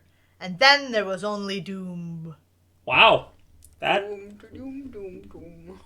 How would you rate that? Well, 4. well, It was fun. shit. It was pretty fun. Yeah, I'll give it a 4. You know, that was actually a really good plan for Doom and Arcade. Although, I would love to Because know... I fell for it. I'd love to know why Doom is dirtying his hands working with Arcade. He's desperate. He is, isn't he? Yeah. Oh, man, he is that... Maybe I'll just let you guys continue to think whatever you want, like I did with that broad Ms. Locke. Okay. Next up, we have Uncanny X-Men 146 from March of 1981. Written by Chris Claremont, penciled by Dave Cockrum, inked by Joe Rubinstein, colored by Glynis Wein, and lettered by Tom Orzechowski. Alright, sorry, are those, like, inner thigh windows? Yes. I hate that. Isn't it terrible? It's awful. Doom stands on his balcony, overlooking the raging storm. It's unexpected. The forecast called for clear weather, and yet... Part of him feels that it must be Aurora's doing, but there's no way to really know. Instead, he just orders her to fetch him and his guests some mulled wine, to which she is obliged. Huh. Arcade's entertained, but maybe not fully pleased. Not only does he not like losing, but he really is actually in trouble with Doom. Oh. Well, yeah, see, this is the thing about Doom. Just because he's a guest doesn't mean he's not a prisoner. He's pretty honest and straightforward about it all, along with his lack of cares to give about that losing, because it's all about the game, baby. It is, isn't it? Remember how we were talking about the Stranger Arcade team-up? Well, I got you something better. Anyway, Doom gives him shit for the arrogance of thinking that the X-Men could defeat him, and Arcade throws it right back, pointing out that not only has he lost his country, but it's not like he's exactly regularly whooped the Fantastic Four either. Which Doom's gotta give him, to be fair. Arcade's don't hate the player, hate the game baby shtick. It's probably what's keeping him alive right now. That really is, isn't it? Now, he wants to know what happened to the X-Men, since they've lost, and so Doom shows him. Honestly, it seems like Doom is flirting with Arcade at this point, because he's built each X-Men their own personal prison, catered towards their own abilities to keep them trapped. Wow. And what makes it feel like flirting?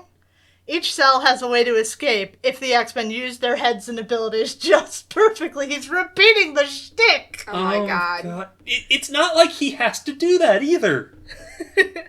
Arcade buddy, I think you're good. Just offer to take him to fucking Olive Garden. Nightcrawler is stuck in the featureless void. Sure, he could try to teleport out, but without being able to see where he's going, he could rematerialize inside of something. Colossus clings to a giant rock, the only thing keeping him safe from the raging whirlpool down below. Slowly but surely, his safe haven is eroding away. Down below, energy blasters shoot at anything caught in the whirlpool. He, too, is trapped. As an aside, I hate the note that Colossus doesn't breathe when he's metaled up. That is bullshit. That's so dumb. Chris, why? Meanwhile, Logan is caught in the Hypno Void. Thankfully, he's been redressed by Doom or his henchies, so it's not all just Dick City, bitch. Dick City, bitch. It could have been. I want you to remember that it could have been. It's a complete sensory overload. The checkerboard patterns whirl and shift, and with a swirl of flashing lights every time he moves. And when he bumps into the wall, things only get worse.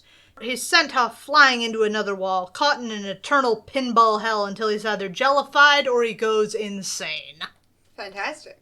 One last X-Men to check up on. In his own cage, Angel is trapped atop a bird's perch. There are no bars on the cage, but he's trapped nonetheless. Every time the winged mutant attempts to leave his perch, laser guns flare to life, doing their best to shoot him out of the sky. He's not good enough to evade them all, and so after a few minor hits, he returns to his perch to try to think of a way out of his trouble. Amazing. I love that. 10 out of 10, no notes. Arcade's been pretty entertained by all of this, but he's downright flabbergasted when he sees Storm return to Doom, 2 goblets of wine in hand. The assassin doesn't get it. How on earth did he make Aurora into a perfect servant? Well, you see, he made her. It's just a Doombot in an Aurora skin. Yeah. The real Aurora is still trapped in her organic chrome prison, alive but unable to move. The Aurora bot is just Doom being a little freak. Yeah. I mean, he is a freak. He is. Poor Aurora can't see, hear, or even consciously think, but her subconscious mind burns fiercely. Desperately, the claustrophobic mutant's mind whirls, whipping the weather into an intense storm, the effects of which manage to reach down to the Caribbean, where Scott Summers and Lee Forrester huddle together under the cover of some felled palm trees, hiding from a tempest the likes of which Captain Forrester has never seen, which coincidentally neither has Scott. Well, I guess their fishing boat just got caught in a storm and shipwrecked, right? you know, it said it got dumped.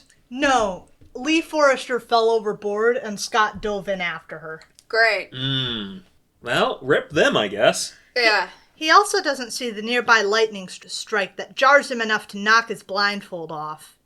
He's definitely going to have to answer some questions for Elidis later, but they're going to have to wait. Right now, she just helps him secure the blindfold once more while they ride out the storm. Hopefully things are going a little better for the B team than everyone else. They at least seem to be. Lorna at the wheel of the air car. It's actually been pretty easy to find Murder World. They already know where the X-Men were spit out last time. All Lorna has to do is trace those tubes back to their source. Finally, she locates the main facility of Murder World, buried under North Beach landfill. If you identified this as the rabbit hole of their episode, you're right on the money. So I'm not actually sure if this is a real thing. There was at one point a landfill that was removed to create LaGuardia Airport, which at the time was called North Beach Airport. So that's the best I have. Murder World might be up on the other side of the island in Queens. Murder World is under LaGuardia. Great. And everyone knows it, but they just don't care. Anyway, they got a place. Now they just have to start digging. Mobsters beware. Better hope you opted for concrete shoes versus the landfill method, boys. Well, hey, the landfill method does decay a person, so... Despite having been very unwilling to go along before, Lorna agrees with Storm's plan. There's no allowing the X-Men to be blackmailed. Moira might be at a slightly higher risk, but who's to say Locke will even keep her word? Yeah. Havoc blasts their way down into the dumps, stopping only when he finds the shell to Murder World, buried here with the rest of the junk. Simultaneously, Alex breaks through and Lorna overloads the electrical system, plunging the corridors into darkness. At least for a moment. That's when a hologram of Ms. Locke shimmers into existence, welcoming to that X-Men to Murder World. With her half-booty out outfit. Yeah, she's also got half an arm out, too. Yeah. Fun. Final Fantasy-ass outfit. You're not wrong. I know I'm not wrong. You know, the cursed part is, they might be inspired by stuff from this. That's not an exaggeration. I know. What's his face? The original artist for Final Fantasy was a big fan of Western comics. Neat. The floor then opens up beneath the X-Men, dumping each X-Man into their own chute headed off to who knows where. According to Arcade's other assistant, Mr. Chambers, that gambit almost worked. But close only counts in horseshoes, so nuts to you, Polaris. Oh no. We went to Murder World and now we're trapped in Murder World. How could we have seen this coming? Who could ever have foreseen this? As for the captives, they're mostly quiet now, but Stevie Hunter still has some spunk in her, countering Locke's claim that the attack forfeit their lives with the knowledge that they're not worth much as bargaining chips dead. That's actually true. Despite her claim to like that spunk, I don't know if Miss Locke actually does, seeing as she shoves a gun in Stevie's face for it. Well, it's Murder World, so you know what time it is. Time to dip in on everyone's individual assassination attempts. That's the fun thing about Murder World. You all get a personalized execution attempt. Havoc is dumped onto hard mode Space Mountain, his cart careening between attacking spaceships, some of them real, some of them not. For a long time, his attention's consumed by the battle. But it's only afterward that he realizes the tracks have him headed straight into the gaping jaws of the biggest spaceship yet. That's probably bad. Probably. Bobby Iceman comes skidding down onto an ice rink, very confused as to why this would be his challenge. He also laughs at the idea that right now he could be romancing a woman, but Bobby's always been straight, right, fanboys? So straight. How long do you think Arcade's been saving this? Who knows? There were no signs we ever could have seen. Part of my reason for doing this podcast is just to be a bitter bitch about all the missed subtext and text about Bobby. Yeah. Fair. Anyway, a team of robot hockey players charge out of the locker room, headed straight for Bobbert. But that's like nothing for him. Throw up an ice wall and let the robots shatter themselves upon it. Easy as pie. That's what he thinks anyway. The robots do indeed break, but so does the ice underneath them, splashing up a giant wave of the acid that lies beneath. And then the heaters crank on. Uh-oh. Well, rip him. Ruh-roh. He's not going to get to be gay in the future. He's going to be dead. He's gonna melt! Unlike the others, at first Polaris isn't awake. She only groggily comes to some time later on a whirling merry-go-round, the sensations of the carnival all around her, along with a delighted child's giggle. When she looks up, she spots the retreating form of little Ilyana Rasputina. She immediately sits up, getting to her feet to run after the girl, but completely fails to look for danger, solely focused on rescuing the child. The same cannot be said for Murder World. The horses on the carousel suddenly turn violent, snapping and kicking at her. With sharp teeth. They're predators. But they're Oh my god. but they're still just metal to Lorna, and she destroys the attackers. The attacking equines like, there we go. Finally caught up with Ilyana, the young girl draws a gun and opens fire. That is a face. Also, eat hot lead, sucker! Traditional Russian phrase. Yeah. Banshee stands in an old west town square, facing off with a robot gunslinger. He's not all that worried about him, it's more his posse of pals in the saloon he's concerned about, all of whom are also armed. The bot bids him to draw, and draw he does, downing the desperado before diving for the ground, out of the way of his buddies, throwing a microbomb into the saloon windows. I don't know where he got these from, he just suddenly has them. The thing blows up more than just the saloon, though. When the dust clears, it's opened another hole right into the adjoining room, where a villain kneels next to Moira McTaggart, tied to another roller coaster track. Probably not the same roller coaster track Havoc just jumped off of. Arcade, you extra bitch. Anyway, his escape finally allows Alex to find his way into the maintenance hatch, where he blasts the first thing he sees that looks like it might be important. It must have been, because as soon as he blasts it, Lorna's carousel goes fucking haywire. These two things might not be related. Maybe this carousel spinning faster and faster out of control is something they're doing deliberately. All I know is Chambers immediately leaves to go fix it. Meanwhile, Polaris is trying the Don't Lose Your Lunch challenge huge on TikTok now. Yeah. Faster and faster it spins. She can't even hold on anymore. She's just cradled herself in a little magnetic field, trying to ride out the storm until the thing finally explodes.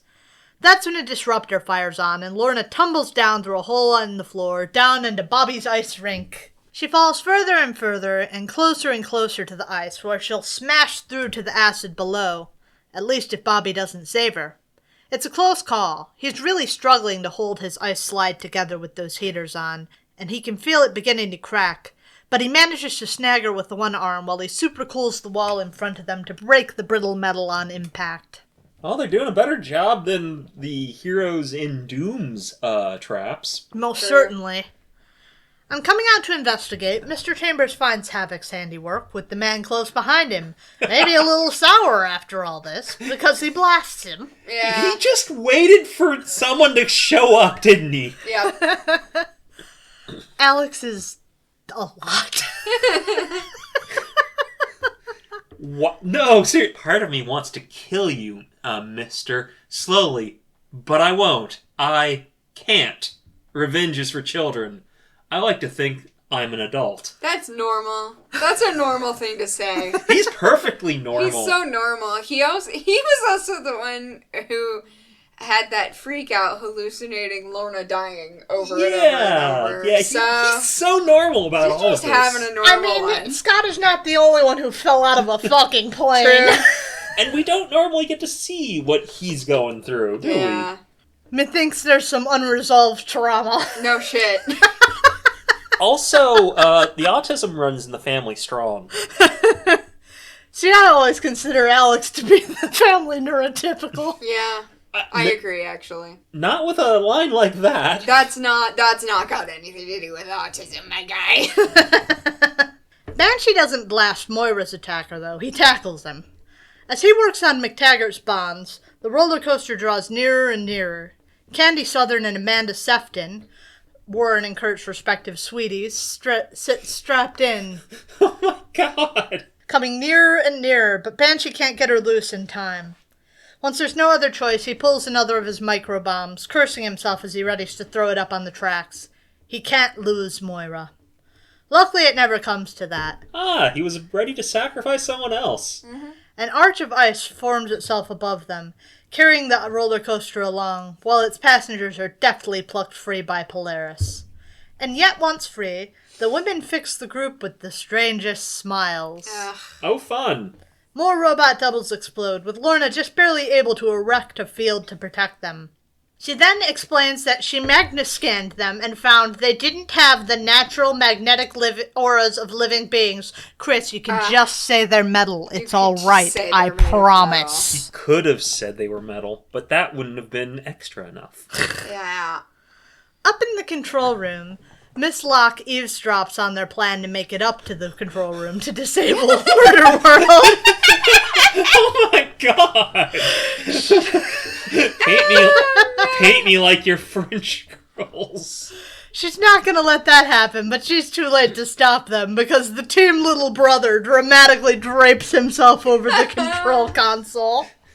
Having a normal one. This is my favorite panel of Alex. No, this is my second favorite panel of Alex in anything. You know the panel. He's so Yes, normal. I do. He's just so normal about everything.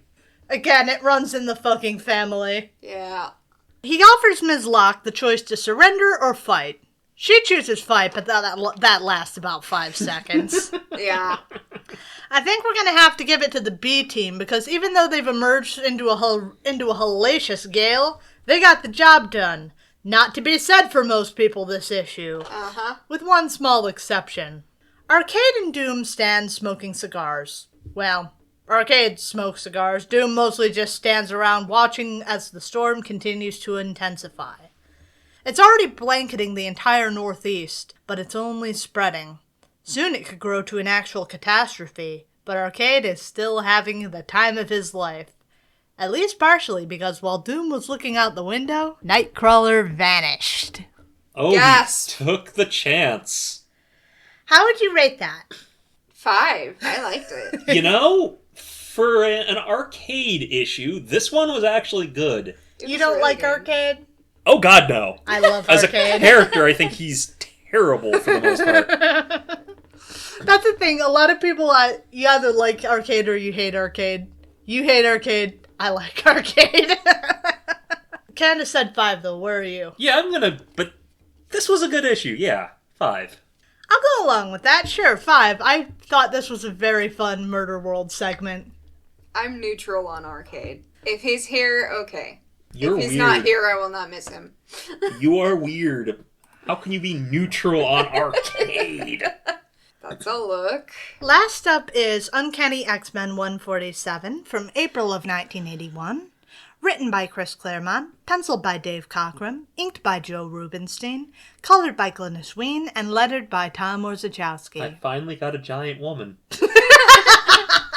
You already had a giant woman last issue. Well, now I get to have another last one. episode.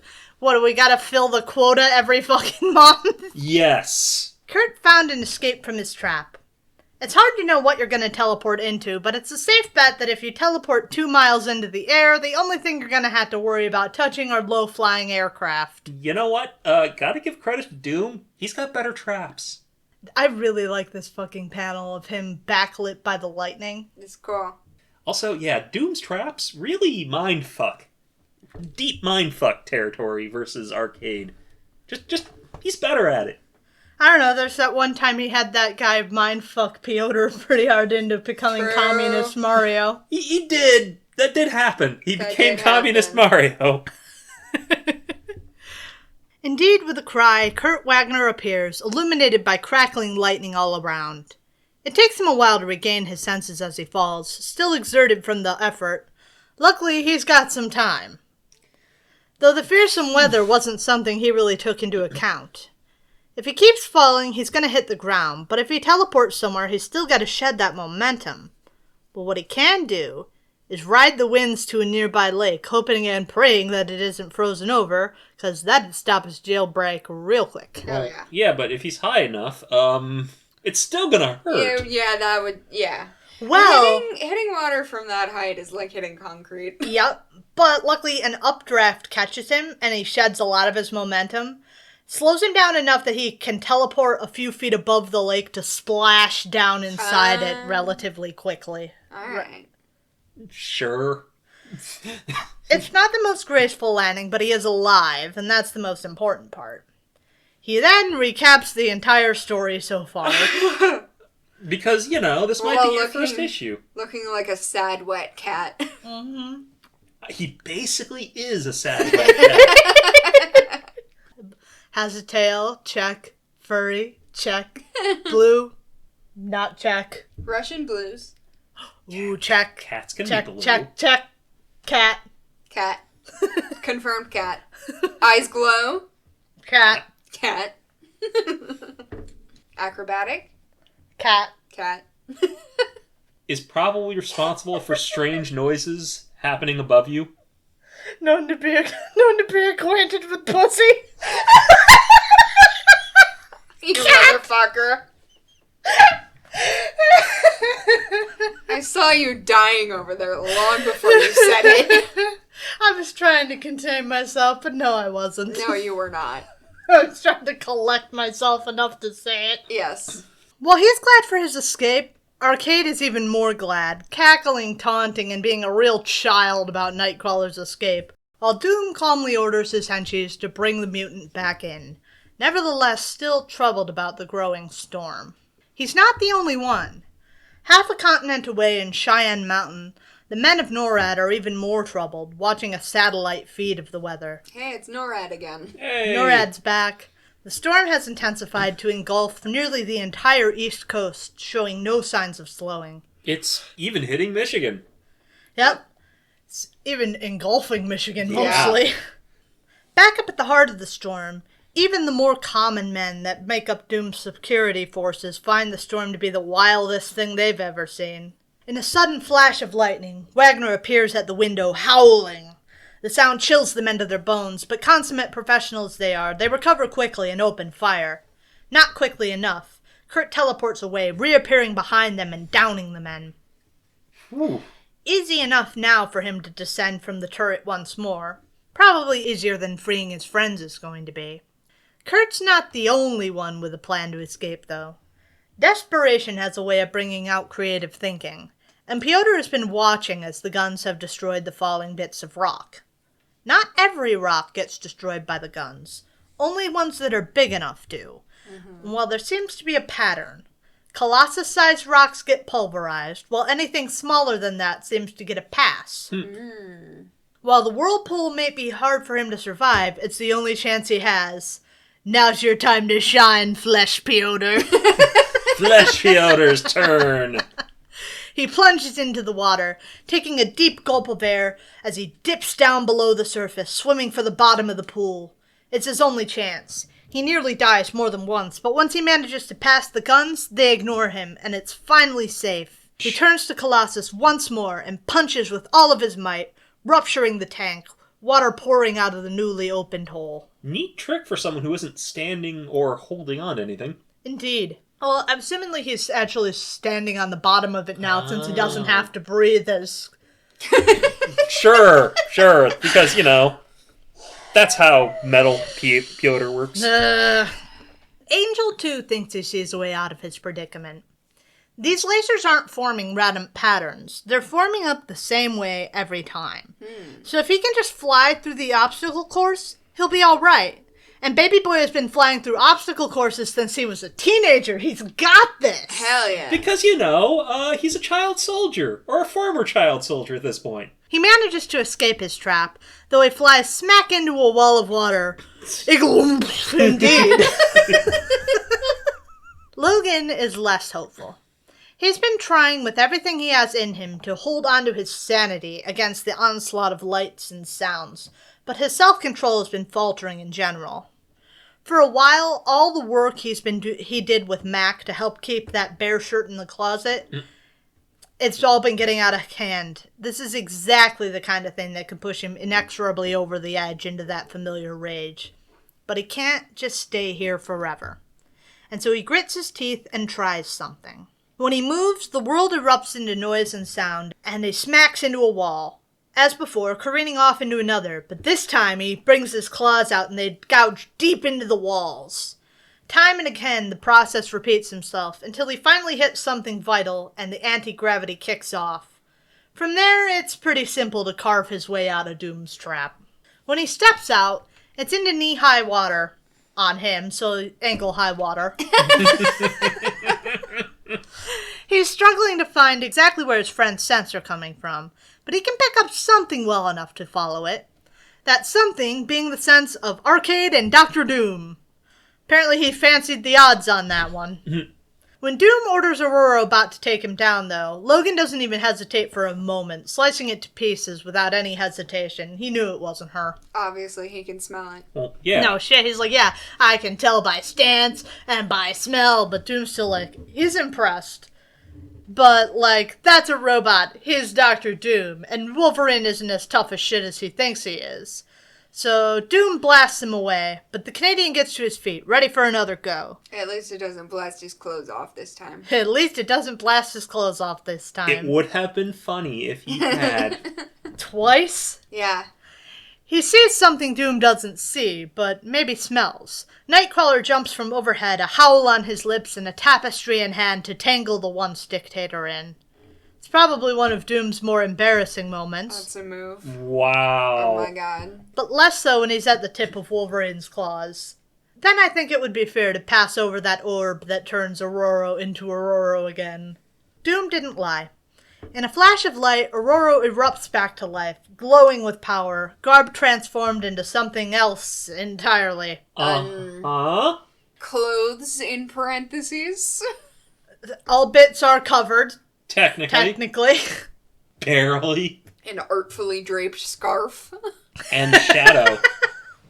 In reaction to her claustrophobia, she's gone mad with power, seeking only freedom and perhaps revenge for what's been done to her. Doom tries to take advantage of the distraction to flee, but gets almost nowhere before Aurora blasts him with a lightning bolt that nearly takes him out, burning out all of his shields in one hit. Hot. Yeah, and she asks if she's beautiful. Yeah. Kurt and Logan watch on with horror, recognizing this turn, terrified they'll lose her the same way they lost Jean, or something similar to it. When Piotr catches up with the group, he too can clearly see that there's something wrong with Aurora. His first concern, though, is to get everyone else away from her so they aren't hurt, and his decision on how to do that is to batter the floor until it gives out underneath them. That's a solution! It's only then that he edges his way nearer to Aurora, his friend Aurora. As he draws nearer, he attracts more and more of her lightning until he can take it no more and is cast backwards into the hole as well. She called him little brother. Yep, well, she calls him that pretty regularly. I know, but even like this. Yep, even like this. Finally, last to the party, Angel arrives. But Piotr hasn't given up just yet. Desperately, he calls to Aurora, reminding her of Jean, reminding her of what became of her. Both the memory of her friend and her loss drive Aurora back into herself, and with a cry she takes to the skies, harnessing everything that she has in her to try to bring this tempest to heel. The storm begins to subside as Aurora begins to fall out of the sky. The winds still rip through the area as the storm begins to abate, but Warren braves them, Aurora's guardian angel, to save her from the fall. Slowly but surely, the pair pull out of their dive and finally set down on Victor Von Doom's balcony. Apparently, all Doom wanted was a fucking apology from Arcade for whatever paltry insult he made, and Arcade refused to give it. Oh my god. God damn it. And the X-Men, he only attacked them because the X-Men attacked first, which, like, bullshit, right? You had the traps made That's for that, what I'm dude. saying. It's like you have custom-built death traps. I call fucking bullshit. Well, either that or he has a lot of custom-built death traps. It's a hobby. It probably is, actually. But Aurora is willing to accept this fucking apology for some reason, agreeing that the next time they meet, it will be as neither friends nor as enemies. Gag. Mm-hmm. Disagree. Meanwhile, in the Bermuda Triangle, the sun has finally seen fit to show its face. Scott Summers and Elitist Forrester lay in the surf, snuggled up, not quite canoodling, but definitely getting there. She sure is leaning in. Lee definitely isn't holding back on those hots she has for Scott, particularly after he dove in to try and rescue her. And Scott, well, he is mostly still waking up, at first in the belief that it's Jean, at least until he comes to his senses. Oof. Helped by Lee's demands to know who the hell Jean is. Yeah. Of course, that answer will have to wait, as out in the water, a new island has emerged, complete with a bizarre city and all. Uh-huh. So what'd y'all think of that? 4. I didn't like it as much as the middle one. Agreed. Yeah, 4. Yep, I'm with you there too, 4. What do you think Samuro thought? 3. 3.5? You're pretty damn close, 3.64. Damn. I hated it. Anyway, that's gonna be it for us. We've been going for a really long time, so I'm gonna try and make this short. We're gonna be back with you next week. Make sure to like, subscribe, hit the bell button, and we'll be back with you on the 5th. No, this is coming out. No, this is coming out on the 5th. We'll be back with you on the 2 next weeks one. from the 5th. Yes. Hope you had a good holiday. Yep. Happy New Year. Happy New Year. Woo. Happy 5 days after the New Year. It's a very large number of days into 2020. 2020? Yeah. Yes. It's been 2020. Oh, true. It's been 2020 It's for still a very long 2020. time. Anyway, we look forward to talking to you then. Bye.